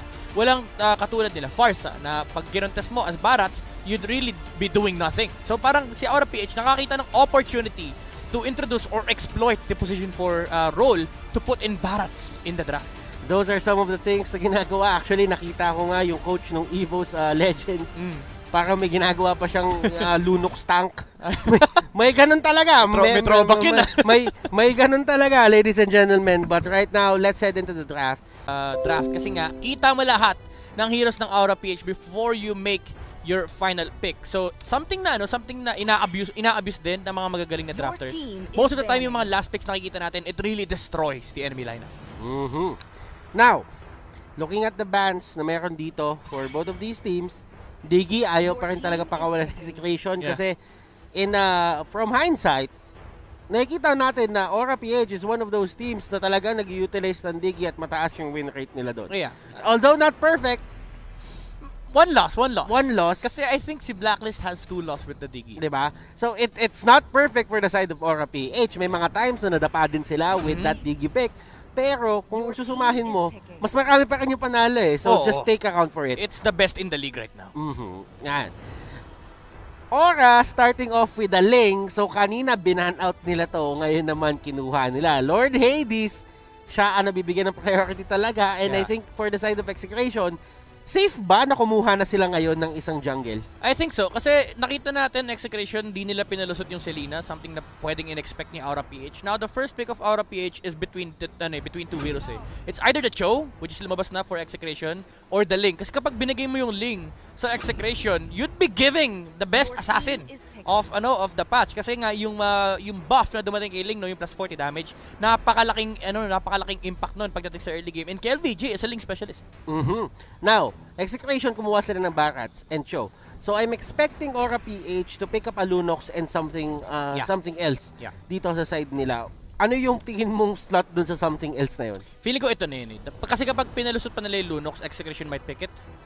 They have a good, they have 2 good Lunox players. And the thing is, kailangan mo ng subsidiary core. Wow, subsidiary. Para kay Link kasi you already see the Cho and the Barats of Execration. 2 picks na alam mong directly answering the Link pick of Aura-PH. Ano ba ibig sabihin ng subsidiary? Subsidiary, ibang term, secondary core. Secondary core. So ibig sabihin, if ever man hindi kulang yung damage output dito ng Ling o hindi siya maging successful, i-supplement mo. So this is going to be a Lunox and tama nga si Midnight, it's a secondary core para sa side ng Aura. Execration right now. Given na dalawa na tong nakuha and actually may sagot naman sila with sabihin natin with the Cho. I think Pakito is good pero Kagura ang pinili ng Execration. I understand the idea kasi alam ni Execration na si Benny QT yung maglalaro ng Lunox. So as much as possible, you'd want to remove the Heroes of Greed once again, no? Wala nang Barats, okay? Wala nang Game 1 possibility. Walang Matilda, walang Selena. Now, Aura-PH is locked in with the Farsa. Either that or Natalia. So I understand perfectly the reason why they picked up the Kagura immediately for Execration. Pero again, Pakito is still up for contention between these two teams. Alam mo, ngayon tinitignan ko pabalik yung ginawa dito ng RAFFLE. Parang handa talaga sila na lumabas yung Kufra ni Chakno nung game number 1 eh. Kasi yung mga bagay na i-formulate mo lang kung meron talagang sobrang galing na Kufra player dun sa likod. Ibibigay mo yon, ipapain mo siya, nung komportable na siya, tsaka mo siya binatuhan ng curveball, tsaka mo siya binatuhan ng distraction na, ay, may barats pala kami. Pero feeling ko this time around, sabi ng RAFFLE, ang galing. Ang galing mag-Kufra. Ban na lang natin. Well, kahit may bakat sila, hindi pala back siya, kahit may bakat sila. Natalunan ang dapat matalunan eh. Sabi na Aura talaga yun, huwag natin bigay. Imagine mo, second ban. Saka nakakita ng team na nagsa-second ban ng Kufra. Well, actually nga, nawala na nga yan sa kadar eh. Pero, hindi na nga pinipik eh. Hindi na nga pinipik ng kakamihan, halos, pero dahil lang sa isang Chakno, nakikita mo na sa second spot ng first phase banning for the side of RAFFLE. Execration, on the other hand, Angela naman ang tinanggal nila.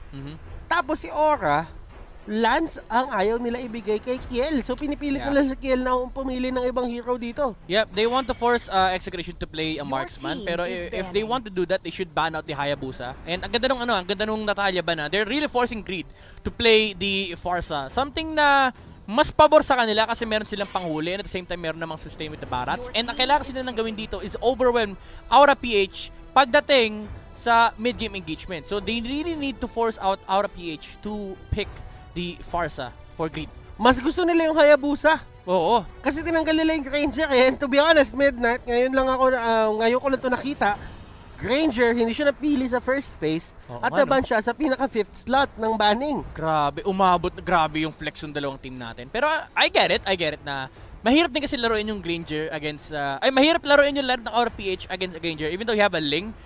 Number 1 ang kayang gawin ng Granger is burst down Benedetta and Lunox before they push objectives here for the enemy side. And mas maganda na maglaro ka ng Lunox against Hayabusa kasi kapag nag-shadow kill yan, what you can do is Order of Brilliance.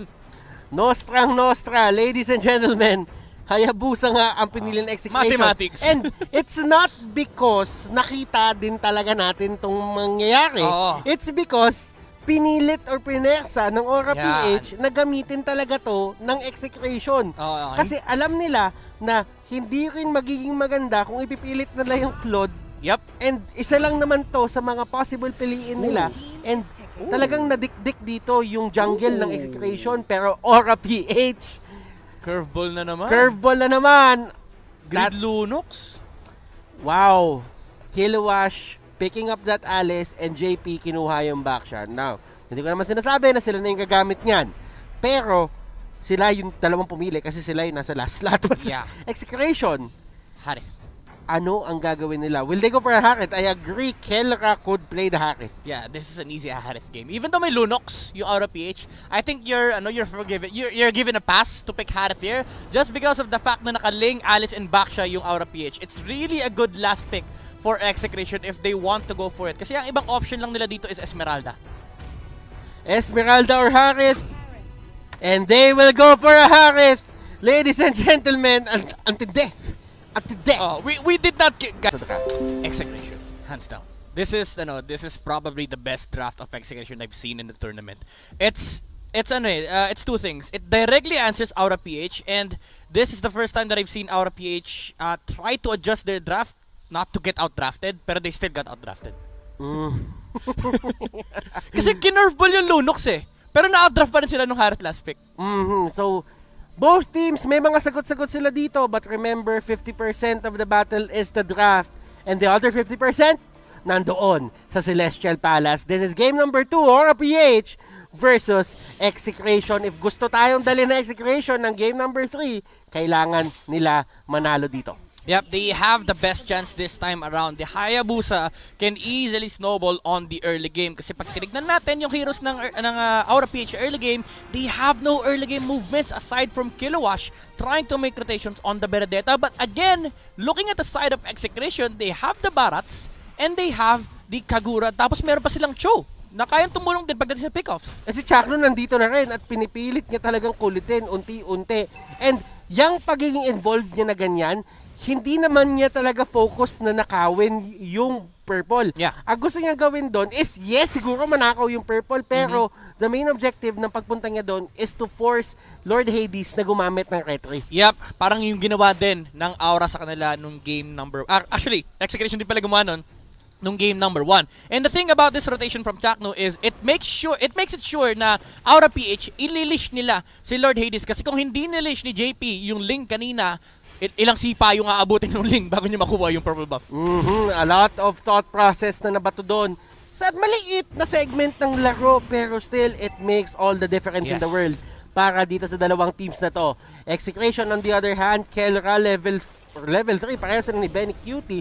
And looking at the late game potential ng dalawang teams, since may Alice din sa baba, may Harry din sa baba, ano nga ba yung tema or yung timing or yung pulso ng late game dito for these two teams? Honestly, Execration, yung timer sila dito is wait for the late game ni Harith. They don't essentially have to do anything on the early parts of the game kasi si Aura yung pwede mag-dictate nun. But again, nasabi natin kanina na medyo limited yung early game movement sila. That's why they need to force this one out. And I really like the lane choice here of Aura-PH. Ang iniipit nila is yung gold lane kasi eto yung primary win condition ng Execration, the Harith. But, Butters, ang side effect nun is you're giving the other opposite side of the map to the Hayabusa.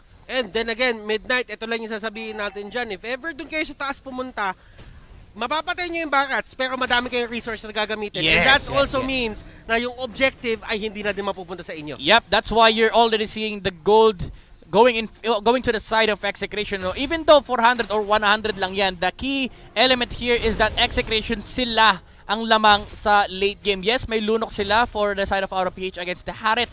But again, you have 3 heroes on your side na lugi kay Kelra. Ito yung napapansin ko, parang hindi talaga nagbibigay ng kahit anong priority dito yung side ng Aura sa pagdating ng first turtle. And right now, JP, napili siya ni KLVJ. The shurikens will come out, pero hindi enough yung marks para gawin yon. Yeah. And especially pag may forwards ka, hoy! Doon sa baba! Solo kill! ng kill! Pero sabi ni Lord Hades, sige, susubukan kita ibawi. Chakno nandito sa may area.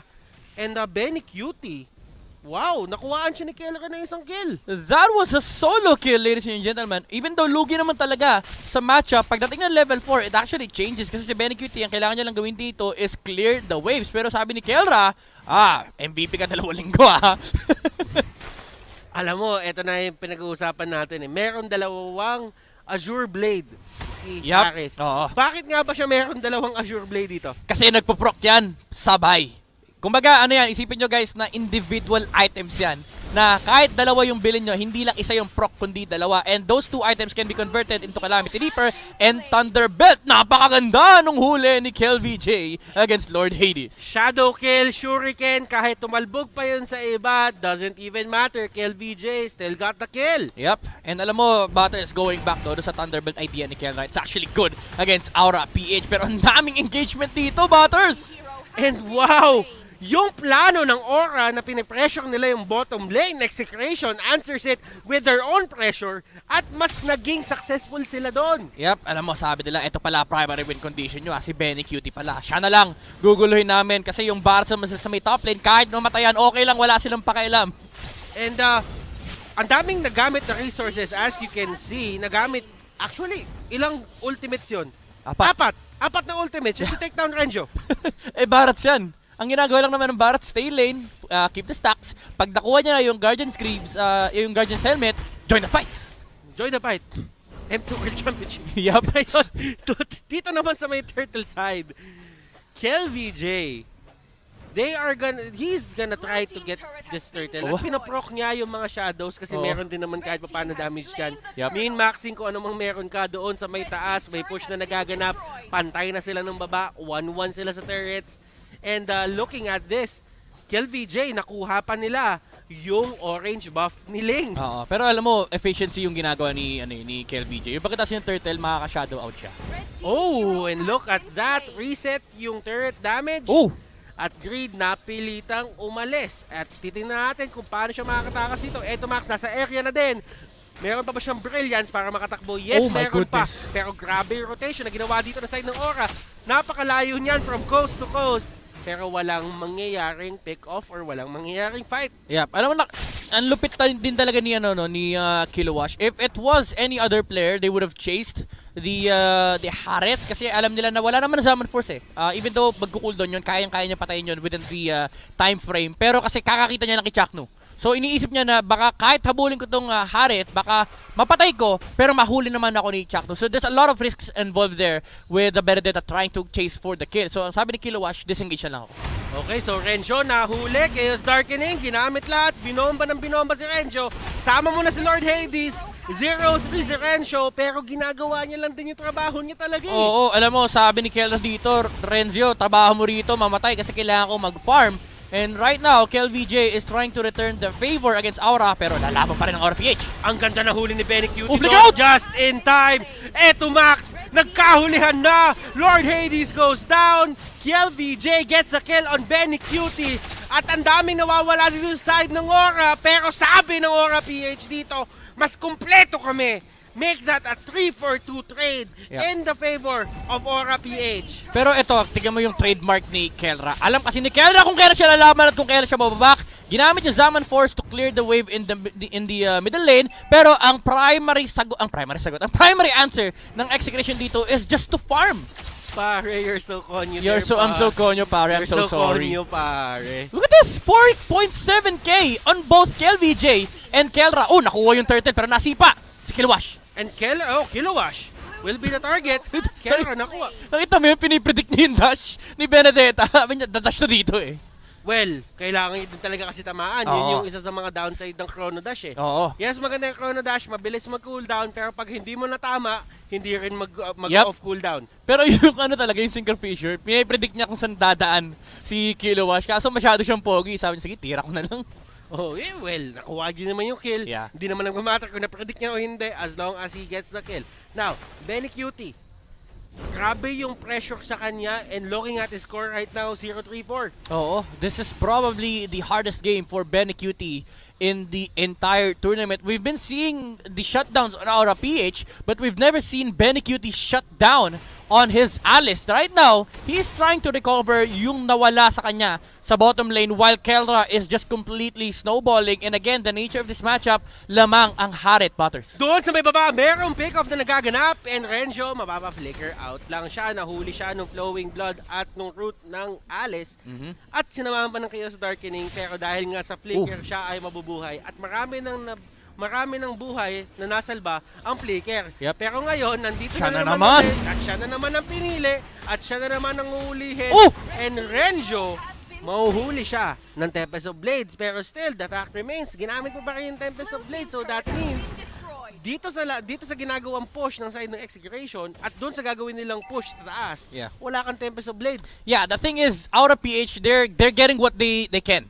Kasi ang problema, hindi rin nila kaya contest yung Hayabusa and yung Haret at this point. So Execration, they're happy with that. Even though ang nasasaktan dito is Renzo, no? Yung item build-up ng kanyang sustain item might be delayed. But again, his job in this game is to sustain for his teammates. It doesn't matter if he dies or not kasi ang importante, mag-scale towards the late game ang Execration. Again, napag-usapan natin kanina, walang kailangan gawin ang Execration kundi mag-farm. Just have the items ready on KLVJ and Kelra. Oh! KLVJ, siya ang unang tutumba. JP, nahuli siya. Kelra dito, just unloading on the side of Aura-PH. Greed, nahuli ni Eto Max. At Greed, matutumba. Nandito na si Kilowash and look at that electro final blow sa kita ng madami. Benny Cutie, ayaw na niyan. Muntik na. Ang ganda sana ng pasok ni Benny Cutie. But on the bottom lane, Lord Hades, dito siya nakilala. Kahit nung nasa Signal Ultra pa siya, the split push off the leg. The question is, may Malefic Roar ba? Pero Execration, a-answer nila yung pag-split push ng Ling with the Barats. Hindi enough yung time na nakuha niya to get the turret on the bottom lane kasi may shield pa naman. But still, this has to be something na kailangan bantayan ng Execration. Yung buhay ng bot lane nila, ibig sabihin, kailangan na nila i-wave manage lahat-lahat na nangyayari dito sa mapa as to not get split by that Ling. Ito yung punishment na binibigay ni Lord Hades against Execration. Sabi nila, paulit-ulit yung binigay yung lane ni Renzo. Ngayon, eto yung bubutasin ko. Execration needs to put Renzo on the bottom lane at all times to clear the wave. And it makes it so na laging 5v4 ang engagement in favor of Aura. Kasi alam nila, sila nagdidikta. Pwede nilang bilangin yung hero sa mapa. Si Renzo lang yun sa bottom lane. And Renzo, primary target, wala siyang magagawa. Yan talaga yung trabaho niya. Pero Divine Glaive, nakuha na ni Greed. At merong away na mangyayari dito. 4v5 situation. And Greed! Nahuli ni Chakno! Make that a 4v4! JP ang next na tutumba. Benny Cutie going in. Shadow kill. Kumapit kay Benny. Hindi siya makakatakas. Kilowash goes down. Lord Hades nasa baba. Lord Hades nasa baba at hindi niya na mapupush yan. Yep, makiklear na ni Chakno yan. And ito yung sinasabi natin kanina. Batters, Execration, sabi nila, sige, pagpapatay-patayin nyo si Renzio, ang papatay namin yung kakampi nyo. Kelra with the deciding move. Sabi niya, ilaban natin to. He was able to get the kill on Kilowash. Mapapasag ata yung baba. Pasag yung baba, pero okay lang. Lord yung kapalit, Kuya Batters. At ito, no. Hindi nabasag. May minion. Hindi nabasag. Wala, kung previous patch to, basagin. Oh, pero still, it is what it is. Kamunti ka na yun. Oo. Kamunti ka na. Well, it was a great move then from Renzo na na-realize niya na, ay, teka, may minions pa pala. Kailangan ko bumalik doon. Teka guys, yung bot ko. Yung bot ko. Ngayon, yung side naman ng Aura, talagang inaano nila. Sana meron tayong trade na makuha dito kahit nakuha nila yung Lord.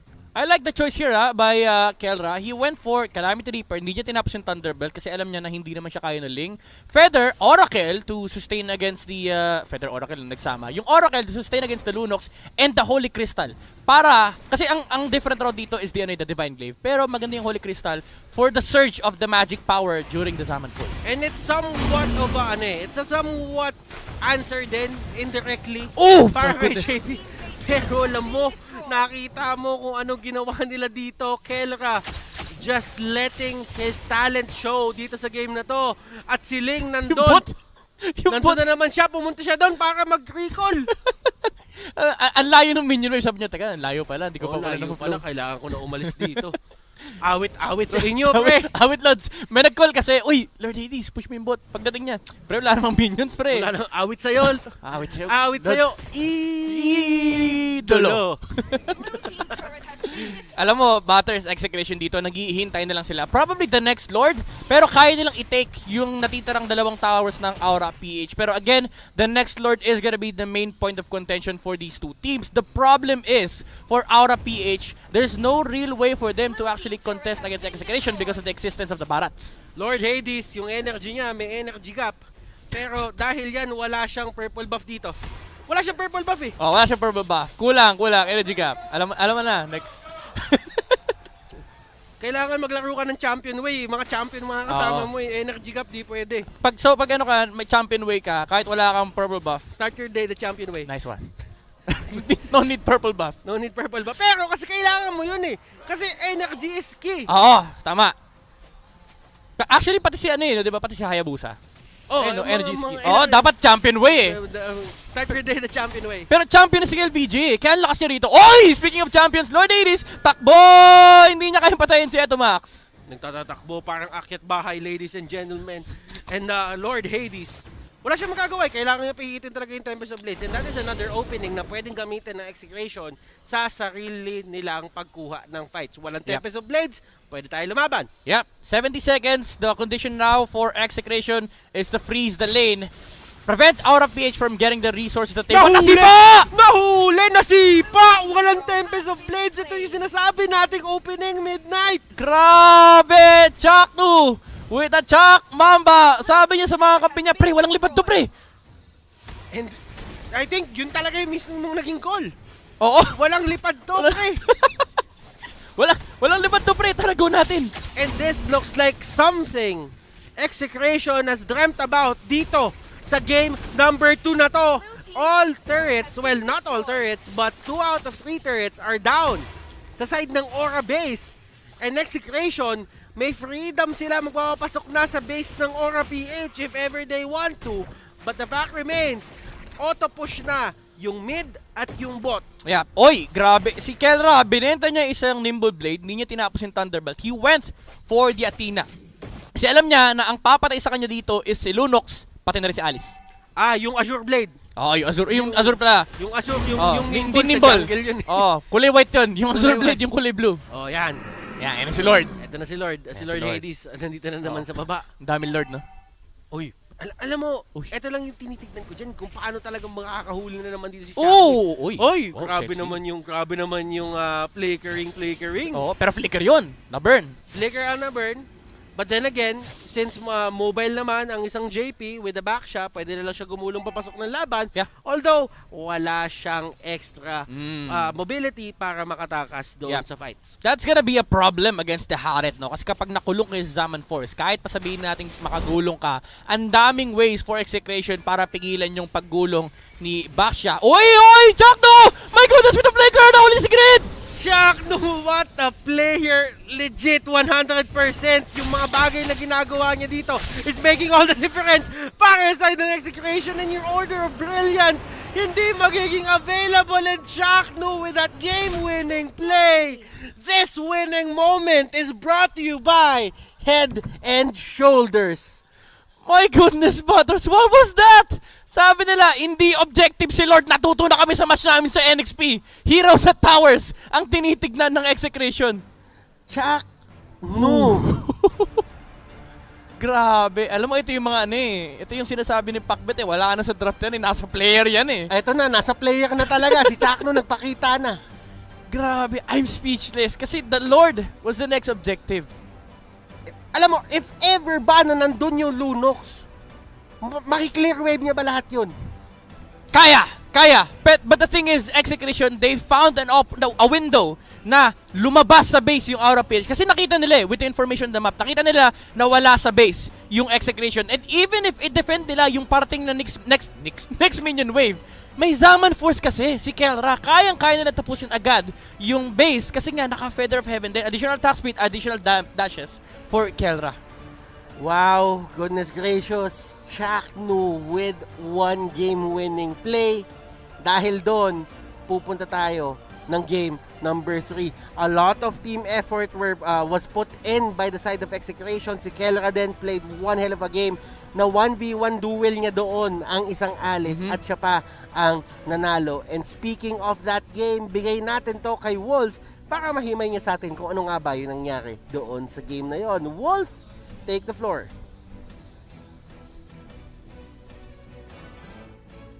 Sabi nga nila, big-time players make the big-time plays, and Chak Mamba once again proving kung bakit siya sa pinakamalupit na tanks dito sa ating liga. My name is Wolf, your analyst, and why don't we look at this game?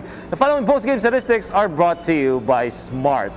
And speaking of Smart, a very smart choice mula sa Execration na kumuha agad ng Barats, especially because of the fact na nagkakaubusan na nga ng mga valid EXP laners. Yung RAFFLE naman, they went in for the Baksha to kind of counter the regeneration or the sustain coming out from the side of Execration. At nakuha din nila yung Ling. Ngayon, napaisip ang Execration, paano nga ba natin to sasagutin? And that made the choke pick now eventually made a lot of sense para sa side ng Execration. At yung pinakahuli na Harith pick, nag-make sense din para sa side ng Execration dahil ang kanilang inisip, siguro, sige, meron tayong early game damage, pero make sure natin na yung ating late game ay maganda. And ito yung sinagot nila doon sa Alice. A lot of arguments are saying na mas maganda ang Harith when it comes to dealing well against the Alice, at nakita natin yan in this particular game. And actually, pag tinignan natin na mabuti yung highlights, makikita natin kung gaano ka nga ba nakapag-control ang side ng Execration. Control meaning, ginawa nila ng paraan para makapag-farm si Kelra in this particular game. I mean, kung isipin, madali lang naman magbigay ng farm sa isang double core setup, for example. Pero yung ginawa kasi ng Execration para magkaroon ng farm si Kelra, ay gumawa sila ng mga magugulong plays around. And Renzio also played a very important role in making that happen. Bakit hindi natin tingnan ang highlights para makita itong part na to?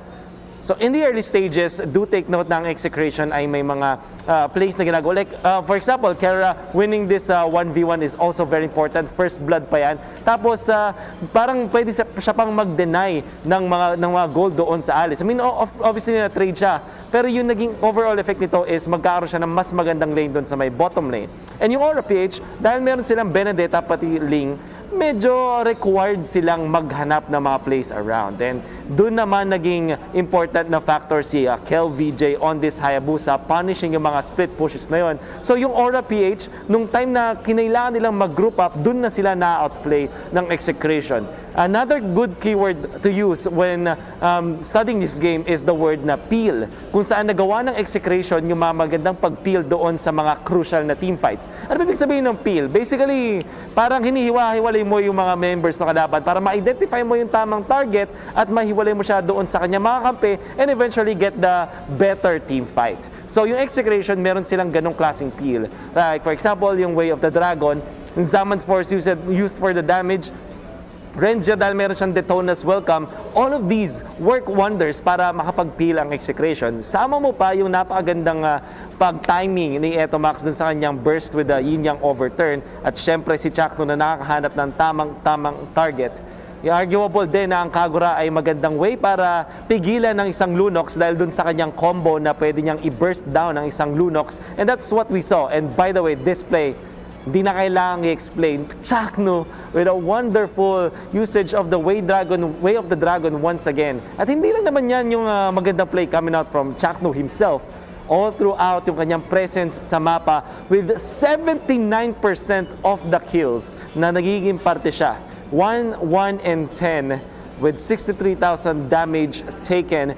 The overall presence of Chak Mamba gave Execration this victory. Napakahirap nga naman kung ikaw ay nasa part ng RAFFLE. Paano mo pipigilan yung show na gumawa ng plays, yung Hayabusa, pati na rin yung Barats. At eventually, yung Harith ay naging problema kasi nga naman merong iba pang mga heroes na nag-make ng play para doon sa side ng Execration. Super duper bonus na lang na na-outplay pa ni Kelra doon si Benny Cutie onto that bottom lane. And that's the reason kung bakit pupunta tayo sa game number 3. At saktong-sakto dahil sa mga gustong manalo dyan sa ating live watching rewards, mas marami pa kayong mapapanood at mas marami pa kayong chance na makasali. All you have to do is to scan this QR code or go into this link, be part of the first 30,000 entries at may chance ka nang manalo ng treasure box na may laman na 599 worth of diamonds na skin. Good luck sa'yo.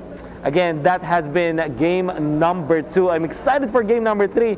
Barats wins games so far dito sa ating laban at tingnan natin kung ano ang magiging reaksyon ng dalawang teams doon sa Barats pick. Now, let's get back to the casters.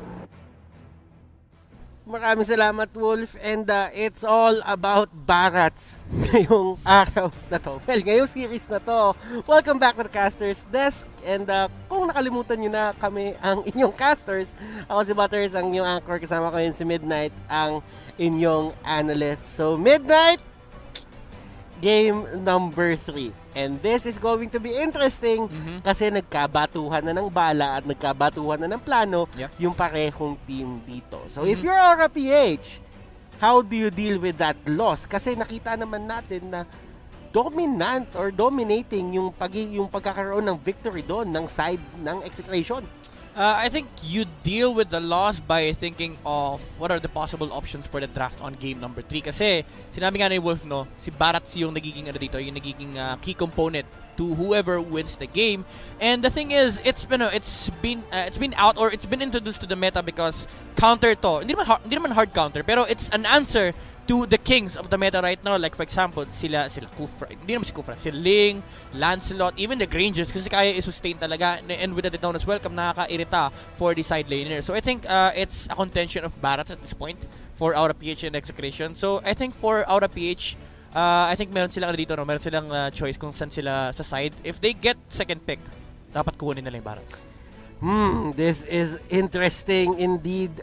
Execration, they put up a fight doon, and it's not every day na nakikita mo na namamanhandle ang Aura na katulad nung game na yun. RAFFLE is a strong team and that is why they're on top of their group. Pero, nung nakita mo na ginawa ng Execration yon, you can see na these teams, kahit nasa taas sila, hindi sila invulnerable sa patalo. Yeah, and ikaw na nagsabi, diba? Number 1 sila, pero they just got outclassed and outdrafted. So again, Execration, they have all the tools in the world doon. Nandyan yung mechanical skills sila, nandyan si Chakno, nandyan yung heroes din ng mga players kasi they have a hell of a big hero pool on the side of Execration. So ang daming options for Execration to actually deal with the Aura Philippines. So it's a matter of who gets the better draft and who gets the better execution. And we will be heading to the draft in just a bit, ladies and gentlemen. So kapit lang kayo dyan. Pinagpapahinga lang din natin mga player. Binibigyan lang sila ng oras para mag-usap at uminom ng tubig at kung ano man. Kasi mainit ang game number 3. This means everything to the side of Execration. So I'm sure if you're an Execration fan, nakakapit ka ngayon dun sa idea na Execration ang makakuha ng game number 3. And iilan lang na tao o ilan lang na team ang nakagawa na matalo yung Aura PH sa isang series. So now, let's head on to the draft. And this is brought to you by Smart. Alam mo, Butters, second pick si Aura. Nako po. And dito sila komportable. Yeah, dito sila komportable. And at the same time, nasa kanila yung deciding move, whoever gets the Barats. Kasi if you try to first pick Barats on Execration, like for example, first pick ng Execration, you'd be facing up against the Lunox +1 of RAFFLE. Probably Lunox Link. So this is something that Execration needs to worry about, no? May Barats control si Aura PH. Kasi sabihin natin kahit hindi i-pick ng Execration yung Ling or yung ibang hero, you'd still wonder kung kukunin ba ng Aura PH yung Barats sa 2 picks nila. This is interesting indeed. Wala naman nagbago. All in all, pero Aura PH, nagtitake sila ng mas cautious na playstyle dito. Ayaw nila ibigay kay Chaknu etong Jawhead. At mas pipiliin nila na wag makuha to ni Chaknu as compared doon sa may Kufra. Yep. And I'm not eliminating the fact na baka pwede pa sila mag-ban ng Kufra dito para sa third slot nila kung gano'n na talaga sila katakot doon sa may Kufra na yon. Pero knowing them, they know na may access sila sa isang Barats at tinanggal na yung Barats. So hindi na siya part ng equation. Barats wins games for this series, but for the last game, tanggal siya. By the way, this is the first time Barats is banned in the first phase. Ganun na ka-importante ang Barats ngayon. Ganun na ka-evolved ang meta natin. We're circling back to the eras of Lings and Barats. Alam mo, masaya ako na binili ko yung skin, yung Toy Rex, yung dinosaur. Binili ko kasi feeling ko magagamit ko siya ulit. Yappy. Pero ito, Butters. First pick ng Execration, this really matters. Oh, they pick up the Selena. And Aura PH, they might have their hands on the Ling once again. Ling Alice? Yeah. Ling Ku... Oh! Tinanggal na! Wala na! No P! JP! Kunin mo na! I-secure mo na! Yeah! Sabi ng Aura PH, guys, tinanggal yung Barats. Wala nang counter kay Kufra. And Execration, they were probably hoping, no, na sila makakakuha ng Kufra. Kasi wala nang Barats, and Aura PH would want to get their hands on 2 cores kagad. Pero sabi ng Aura PH, ano kami, 1 move ahead, no, 1 step ahead, kunin natin yung Ling at Kufra. Execration locking in their first pick. Sino ang pangalawang pick for the side of Execration? We're just waiting for that 4 seconds. Benedetta at Paquito. This is a jungle Benedetta. It's too early to show for Execration, honestly. Lalo't ang kita mo lang is yung Ling tsaka yung Kufra. The reason why I'm saying that this is a jungle Benedetta kasi historically, dalawa lang naglaro ng Benedetta sa kanila. Even though Kelra can actually play the hero, pero sa MPL kasi si KVG pa lang yung naglalaro ng Benedetta and si Renzio. And you already see the Paquito on Execration. Saang lane? Saang factor? Jungler. Dalawa lang. Ano sila? Jungler tsaka XP lane lang yung Benedetta ng Execration. Although they can flex this one out. Pwede maging gold lane yung Benedetta and they can still pick up a different hero for KLBJ. But as early as now, mukhang jungler yung Benedetta ng Execration. Aura PH, nakita na naman nila, meron kayong mga humaharap, meron kayong nasa likod na naman, and it's going to be an Alice for our side. Aura PH, tanggal ang hari. Yup, sabi nila, okay, nakaisa na kayo Meron kaming Ling, meron kaming Alice. Alam na namin, bawal pala magharit yung Execration. Kasi even if palusatan nila, sabihin nila na, hindi, okay lang yan, di na nila ipipick yan. Again, if this is a jungle Benedetta, you'd still have the option of gold lane harit for Execration. So it's something na kailangan din talaga itanggalin ng Aura PH if they really are all in with the Ling and Alice idea. Natalia, well, it's something na ibaban out mo kung kalaban mo si Creed. It's not something far-fetched for the side of Aura PH. And keep in mind, ako hindi Aura PH to, feeling ko hindi may ibaban yan Oh yeah, definitely. Si Aura PH lang ang nakapaglaro ata ng Natalia in the leagues. And it's kung si Chakdu, Kufra specialist, si Grid Natalia Specialist. So yan yung mga types ng ban na talagang makikita mo on specific matchups. And knowing na to be honest, naka-Benedetta si Execration. So kailangan mo talaga tanggalin yung Natalia. Kasi ito yung mga types ng hero na hindi pwedeng mabuisit ng early game. Kasi kapag nabuisit sila, kapag yung momentum nila na-disrupt, napakahirap ng recovery.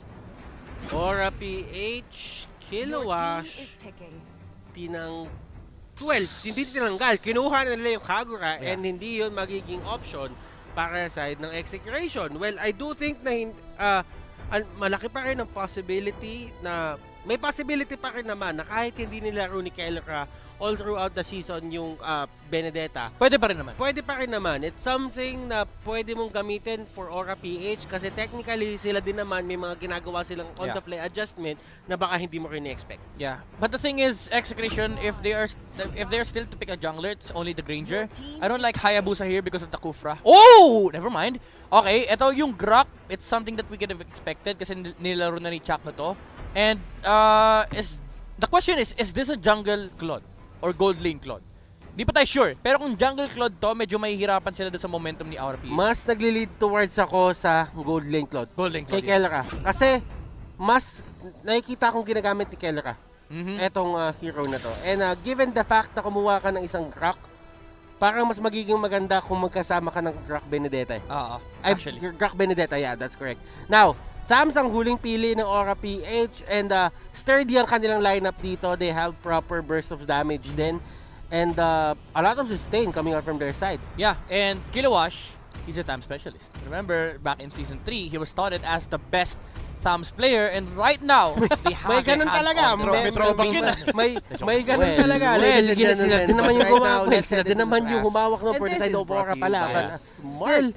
Execration, nagpalit. Gusto ko yung pinapakita ng draft na to. And bakit ko siya gusto? Well, Grok isn't really one of the strongest tanks na meron tayo ngayon. May ganun talaga. May ganun talaga, ladies and gentlemen. But right now, let's head into the draft. And this is brought to you by Smart. Aura PH, Execration, nagpalit sila dito ng sides. Yeah, I think Execration, they really benefit from the second pick draft kasi at least maka-counter mo yung definitely. The other choice for Execration here would have been your final last pick. Final na no, last ka. Anong nangyari sa akin? If they ever go that route. But what the Grok gives them is the ability to make frustrate. No? Panggulo kay Execration. So it's kay Aura PH. It's something that Lord Hades needs to look at. Alam ko ang tamang word is anoy eh. Anoy. Gusto ko make frustrate. So konyo pare. Wow. Pare. You're so konyo pare. Right now, as you can see, KLVJ starting onto the mid lane. And si Lord Hades naman, pumunta siya doon agad sa may purple buff. Yeah. Now, what's the difference between these two setups? Now, the difference between these two lineups is that Aura PH, they need a lot of time for them to actually get online. While on the side of Execration, sila naman yung nag-dictate ng momentum. This is a jungle Benedetta, a jungler that actually makes a lot of moves in the early game as we just saw right now. Wala pang 1 minute na nag-i-invade na si KLBJ. And eto na nga sinasabi natin, kung Claude yung pinalagay nila doon sa may middle lane or sa jungle, hindi magiging possible yung mga ganong planes. And because sturdy at maganda ang kanilang skirmish potential into the early game, nagawa nila yon. And andito na naman si Chaknu. Grabe. Pinaderan. Oy. Pinaderan ni Chaknu para mabawasan niya si Lord Hades. Makukuha ni Lord Hades yung orange buff with the retribution, but that is with a lot of cost. Yung HP niya, pati na rin yung retribution. It was burned. Lord Hades napilitan umuwi and hindi nagagamit to the maximum potential dito yung buff Kasi tatandaan natin may duration din yan.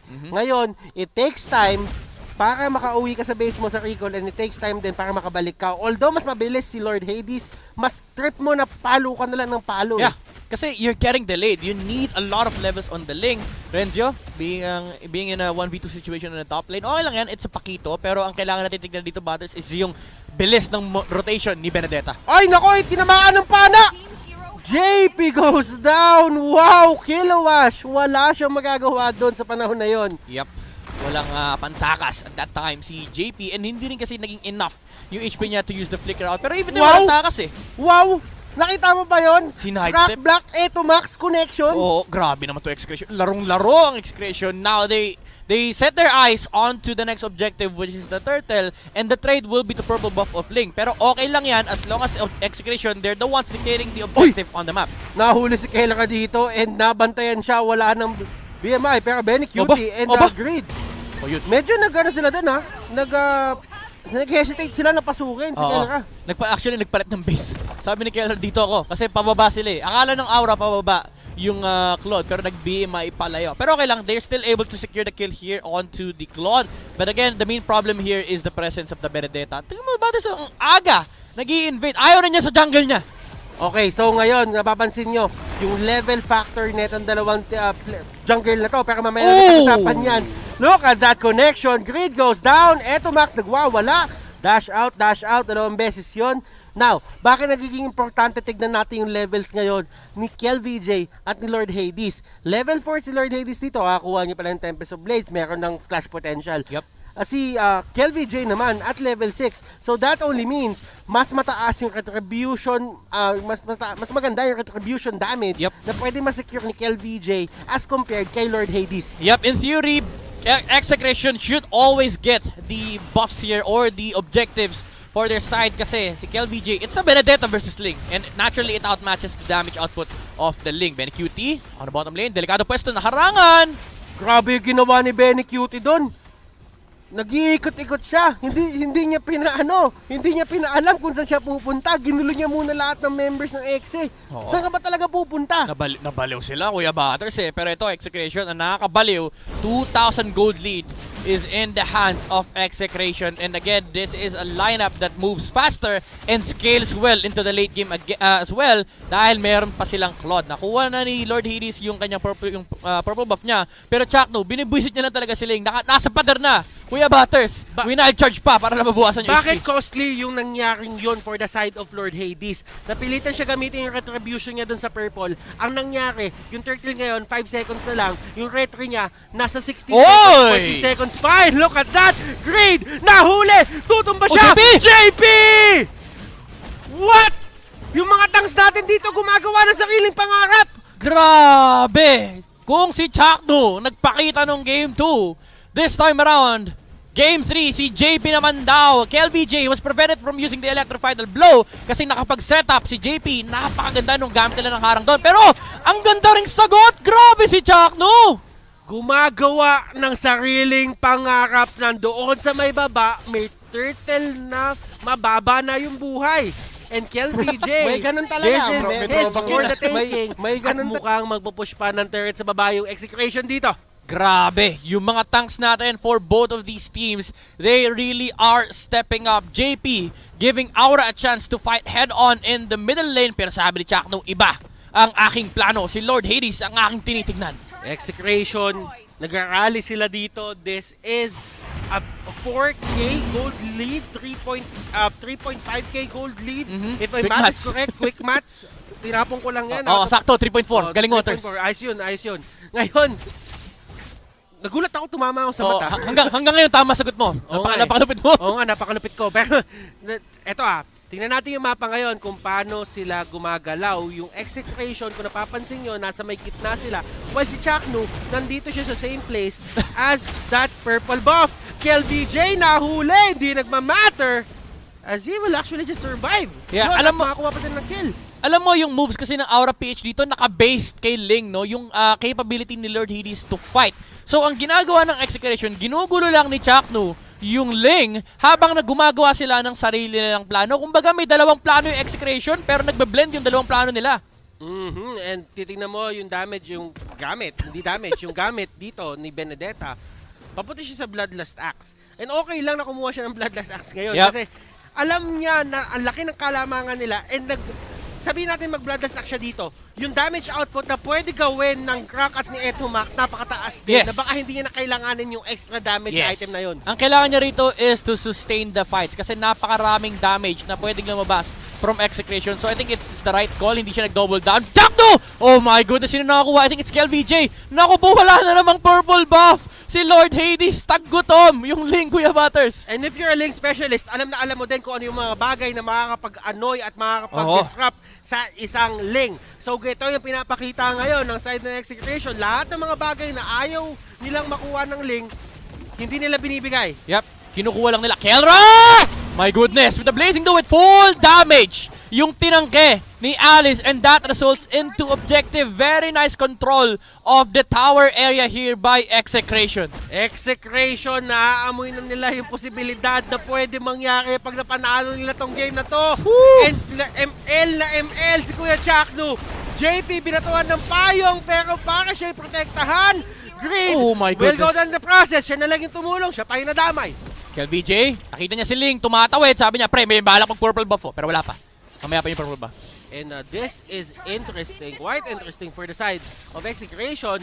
They might just win through this certain tempo na sinet nila ngayon, midnight. Yep, alam mo, wala nang pressure sa side ng Execration. All they need is to execute the plan. And the plan is to win. Kuya Butters, Renzo, hindi na hayaang makaalis si Benny Cutie. And this will be a free kill for Execration. Nahuli na si Benny Cutie.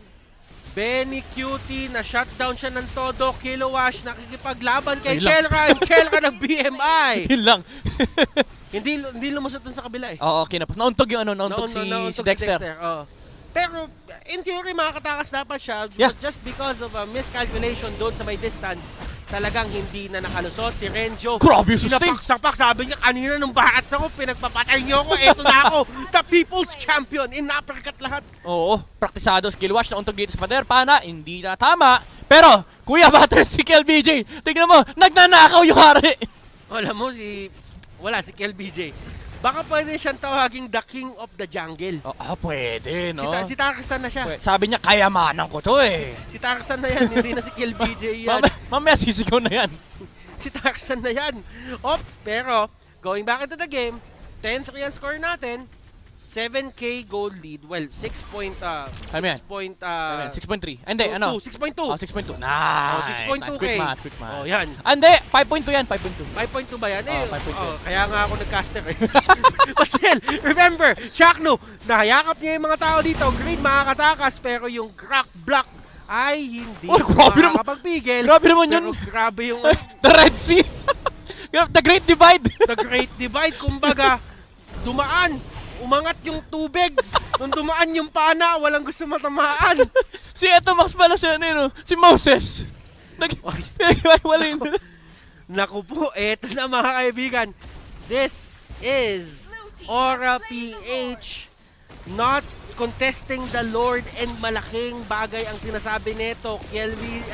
Kilowash, Contract Inferno, won't be able to save him, at laging nalalagay yung RAFFLE sa ganitong klaseng lugar na may napipitas yung mga side laner nila, at dahil nga hindi makagalaw si Benny at hindi makagalaw si Kilowash, yung pressure kay Lord Hades, hindi nila mapahupa. Yeah, and Kilowash, he is doing his best to make sure that Execration focuses on himself. Kahit mamamatay na siya, ang kailangan nila dito is extra space. Pero extra space hindi binibigay ng Execration. Kuya Butters, nasa purple buff na naman sila. Wala. Timing is perfect for the side of Execration. Who knew na yung pinaka-strength na pinakita ng RAFFLE all throughout Season 7 magagamit against sa kanila ngayong game na to. Sa pinaka-last game nila sa regular season ng Season 7. Grabe, Execration, they're making a statement here. Chakno nahuli dito pero lumakbo pa siya with the wild charge! Oh my goodness! Kuya Chakno, dinaanan lahat ang bumunggo. Kiba! Eto Max, sinubukan niya pang secure yung kill doon, but that wouldn't really matter as makukuha na ni Chakno mismo. Benny Cutie, nahuli si Eto Max pero hindi enough yung damage output. At doon sa may pinakalikod, si Renzo, galit na. KLBJ going in, one more hit, and that is going to be a wipe para sa side ng Execration. Ang ganda ng pinakita dito ng side ng Aura, but still, Execration one step ahead. 17-4 ang kill score, Butters, and Execration, they're just completely dismantling RAFFLE at the moment. Kilowash will try his best to clear the minion wave. The damage, is it gonna be enough? And eto, naku po, yung moment of victory lumabas na pero wala pang kasiguraduhan, ladies and gentlemen. Oh my goodness! Curveball, another curveball, ladies and gentlemen. Nakikita nyo yung execution. Laban na laban. Practice lang, practice lang. Practice lang daw sabi ng Aura. Next round, Practice next lang, round. practice lang. Next, Easy lang, easy lang. Sabi nila dito, next time around sa amin yung camera na yan. KLVJ na habol ni Benny Cutie. Oh my, wow. This game, 100%. Sobrang slobber knocker neto. Oo. Midnight. Nakuha ni Jack no, yung purple buff. Ay, hindi, teka. Asan yung purple buff? Asan yung purple buff? Asan yung Nakuha purple ni buff? Chuck no, Hindi, na-retry. Nakuha ni Chuck no lang sa ilalim. Ayun, naki-Lord Hades. Ayun, sige. Ano yan? Skin Oh, yan. hindi, nakita na natin. Hindi na kita i-contest. Yung skin na yan. Oy, pero ito, nakakabawi na si Lord Hades. Kahit medyo mababa pa yung pera niya, meron na siyang Demon Hunter Sword. This is crucial for him kasi kahit pa gaano kataas yung HPs ng Execration, there's still gonna be damage out of the tank here of the Link. Pero ang next na kailangan consider dito ng Execration batters is yung presence ni Benny Cutie. Execration, Aura. Ito na ang push na hinahanap ng Exe. Kung ma-setup man nila to at matapos nila to, makakuha sila ng 2 points. Arrow, tatama kay JP. Hindi yon yung perfect target. At okay lang yun for the side of Execration. Marami silang trial yan. Si Hades na ipit dito sa gitna ng 3 membro ng Execration, pero makakataka siya with the Finch Boys. Grabe. Pinapahirapan talaga nila si Lord Hades. The Ling is not really at any good spot right now, Butters. Hindi siya makapaglaro ng Mobile Legends. Oh my goodness. Execration. This is probably their best showing. Yeah, I agree. Dito sa MPL. And ang ganda ng pacing ng laro nila, ang ganda ng pinapakita nila in terms of just controlling yung mapa. And this is the kind of aggression na gusto ng mga fans na makita from Execration papasok ng playoffs. Yeah, Kelra jumping in! Kelra, na-take down si Creed. JP dito, nasa may gitna. Kinokontrol nila si Kelra, pero Kelra, will he get away? Suppressed! Benny Cutie trying to survive. Kelra doon, nandun BMI. Kilowash will get the kill. But eto Max and the others, kinokontrol na lang siya dito. Ayaw na siyang paalisin. Kilowash! At andito na si KLVJ, andito na si Renjo. Oh my goodness! Former teammates niya ang magtutumba sa kanya. Lord Hades, the last man standing. And sa pinakadulo, siya pa ang matatapos ng pana. And that is going to be it. Hindi practice yung kanina. Ito talaga dapat yung mangyayari. Grabe yung pinakita sa atin ng Execration, Order and Chaos combined. Systematic approach kapag may purple buff si Ling. Dun tayo. And this winning moment is brought to you by Master. Nagtatatalon ang side ng Execration. And this might be able to bring them sa kinakailangan nilang points para makapasok ng upper bracket. Yeah, I think at this point Execration kailangan talagang deserve nila mag-celebrate. Remember guys, that was RAFFLE that they just played. And RAFFLE isn't a pushover. Alam natin yan. Yeah. Nasa top spot sila. Pero alam mo, Execration dito, ito yung nagpapatakbo sa kanila. Puso, Yeah. laban. Ganun talaga ang Execration. Laban And lang. dito talaga sila nagtathrive sa high pressure matches na pinapakita nila. Yeah, and ang kinagandahan dito is walang bawi. Si Aura Philippines, no? Sa playoffs na sila magkikita. And syempre, well-deserved din naman for Execration to get that victory after what they just did, no? Yung draft nila, napakaganda ng adjustments. Even the gameplay itself. Nung game number 3, nakita natin hindi nawalan ng control si Execration. They were always looking for opportunities to fight against the Ling. Kapag walang purple buff, they contest with KLVJ. May sistema eh. May sistema yung laro ng Execration. And this is something na kailangan din tignan ng ibang teams, no? Against Execration pag dumating na yung playoffs. Kasi ibang form ng Execration to. Execration just showing us how it's done in RAFFLE. Ilan lang ng mga teams ang nakapagpatumba sa kanila dito sa Mpl-Ph regular season. And this might be something na masaya ang mga fans ngayon na nakita nila yung ganitong forma at ganitong puwersa ng side ng Execration. And more on game number 3 ang ihatid sa atin ng ating resident analyst na si Wolf. So Wolf, ilatag mo na ang iyong data. And after a very interesting turn of events, tamang microplay coming out from Execration, sila ang nanaig sa game number 3. Binandin yung Barats at nakuha natin din yung Selena. And nakita natin ang tunay na formula ng Execration. My name is Wolf and the following post-game statistics are brought to you by Smart. This game para sa RAFFLE ay napakahirap. Kumuha sila ng dalawang scaling heroes, Ling and Alice all together at gumamit sila ng isang thumbs na maganda pang split push or pang sustain ng lane with Killer, Kagura plus the Kufra. Ang problema nga lang ay masyado sila nag-rely sa kanilang scaling. At yan ang nagbigay sa side ng Execration ng mas magandang control sa early stages of the game. Kasi pwede nilang gawin, maging aggressive para pigilan ang pag-farm ni Lord Hades. And that's exactly what happened. Imagine this, Grok plus the Selena. Hindi na nga kailangan talagang tumama yung pana para maging aggressive etong mid lane duo na to. Pero bonus na lang din na nakakuha ng magandang mga pana si Etomax. And then you have the Benedetta. Arguably, isang jungler na pwede mag-invade kasi mabilis din siya mag-invade, mabilis siya mag-cut ng minions at pag kinombine mo siya with the Grok, mahihirapan talaga yung Ling. Now you're looking at Kelra with this Claude, isa rin sa mga heroes na sinasabing pwedeng gamitin laban sa Alice in a way kasi pag sa laning stage mas lalamang ka dahil makakuha ka ng average stacks at ang taas ng poke potential mo laban sa Alice. So all things worked in favor of the side of Execration dahil mas maganda yung kanilang laning configuration, mas may option sila maging aggressive, hindi katulad ng RAFFLE na kailangan mag-farm. All due fairness, malakas naman ang lineup ng RAFFLE kapag dumating sa latter stages of the game. Pero kung early to mid talaga at pinagkumpara natin yung dalawa nilang lineup, mas magiging rewarding sa aggressiveness ni Chakno with the Grok, pati na rin ng Selena.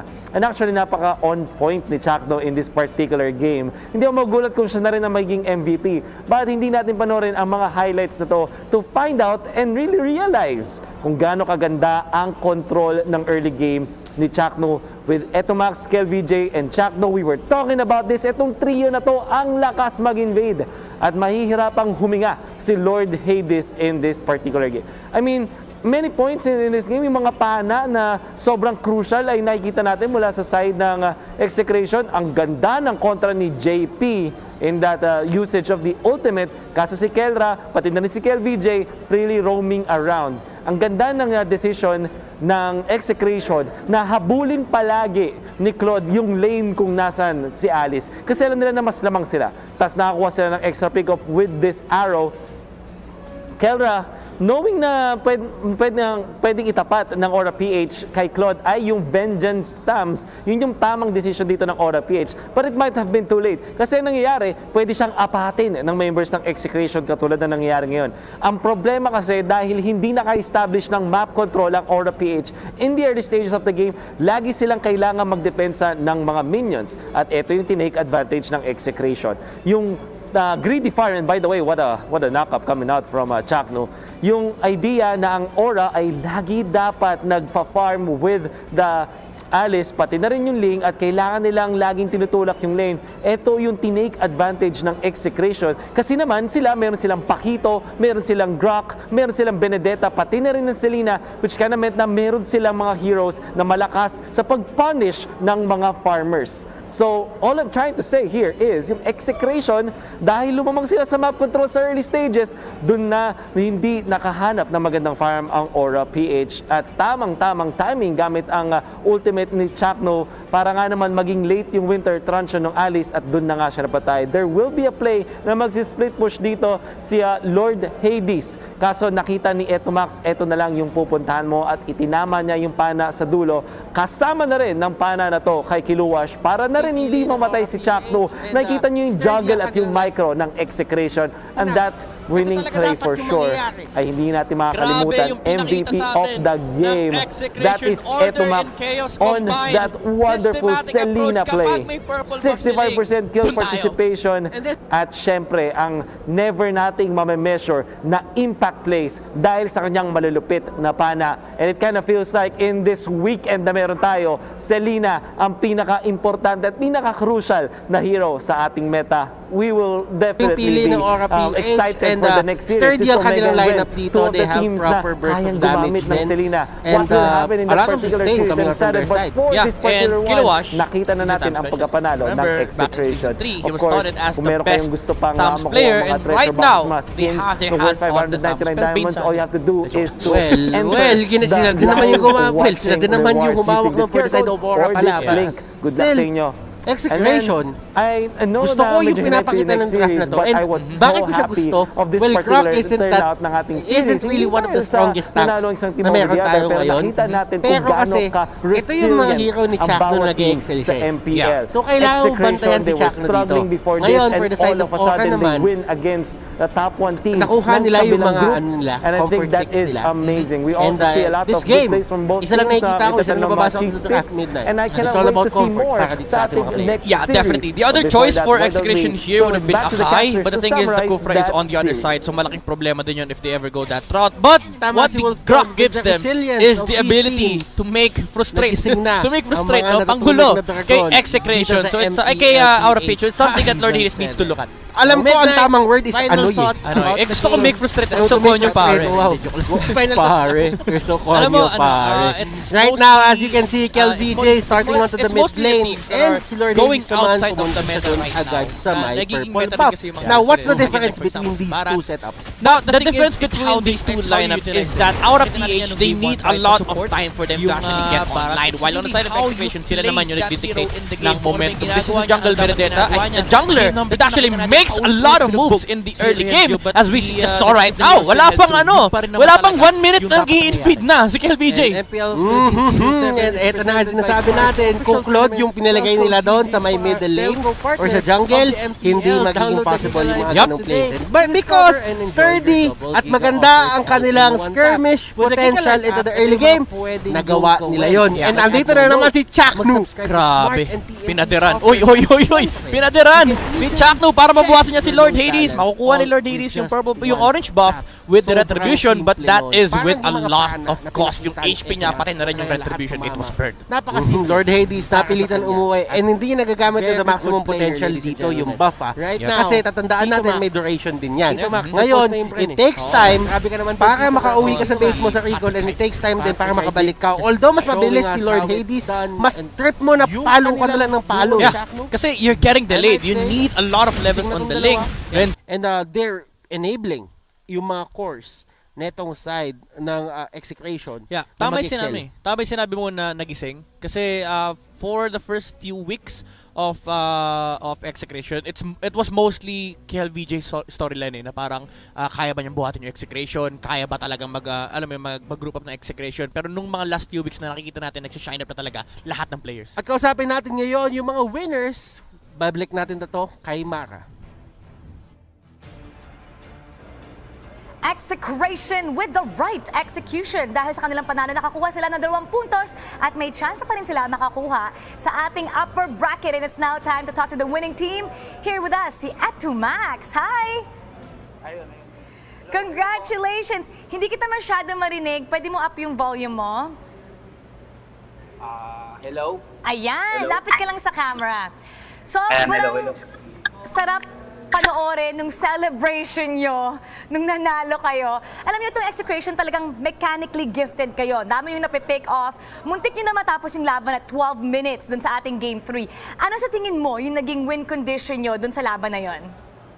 Sa Game 3? Ano kasi, comfort heroes din kasi namin, so kampante kami. Na kaya namin talunan.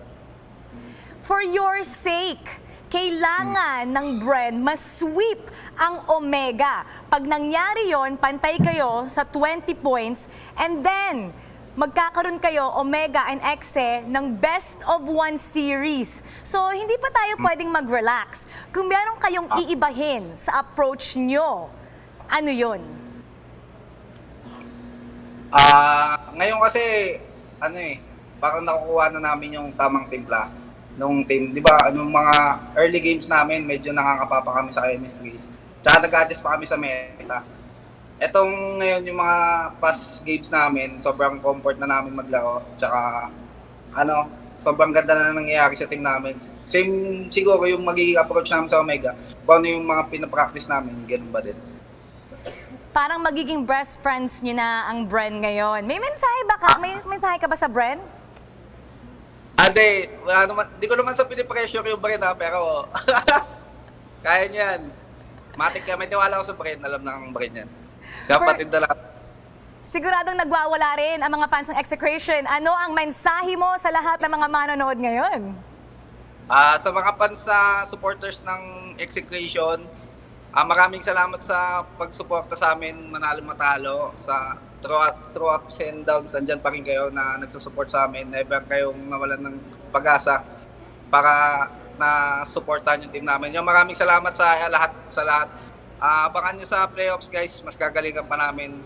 Maging upper man kami o lower bracket, bibigay lang namin yung best namin. That is so nice. Congratulations! Pahinga muna kayo, baka hindi pa tapos ang araw nyo ngayon. Nakasalalay sa Bren Esports ang kanilang upper brackets hope. Kaya huwag kayong bibitaw, napaka-exciting ng ating susunod na laban. Magbabalik ang Mpl-Ph Season 7. There's something big that's about to return this year. This special MPL Chillax episode seeks to highlight one of the biggest Mobile Legends tournaments in the region. A part of this episode will also include our brothers and sisters from the regions to share us their thoughts on what we can expect is coming Mobile Legends Bang Bang Southeast Asian Cup 2021. One of the sexiest men from Malaysia, RAFFLE. Ang sarap ko. MPLID English Shoutcaster, and he is the best. What's up guys? Anong balita? From Indonesia again, Momo-chan. Hello everyone, mahal kita. That was so pleasant. We need to know how to beat them. We need to watch them. What's the one thing that Filipinos team you wish your country, Malaysia, has to? The Philippine players, right? You guys create your own opportunities. Like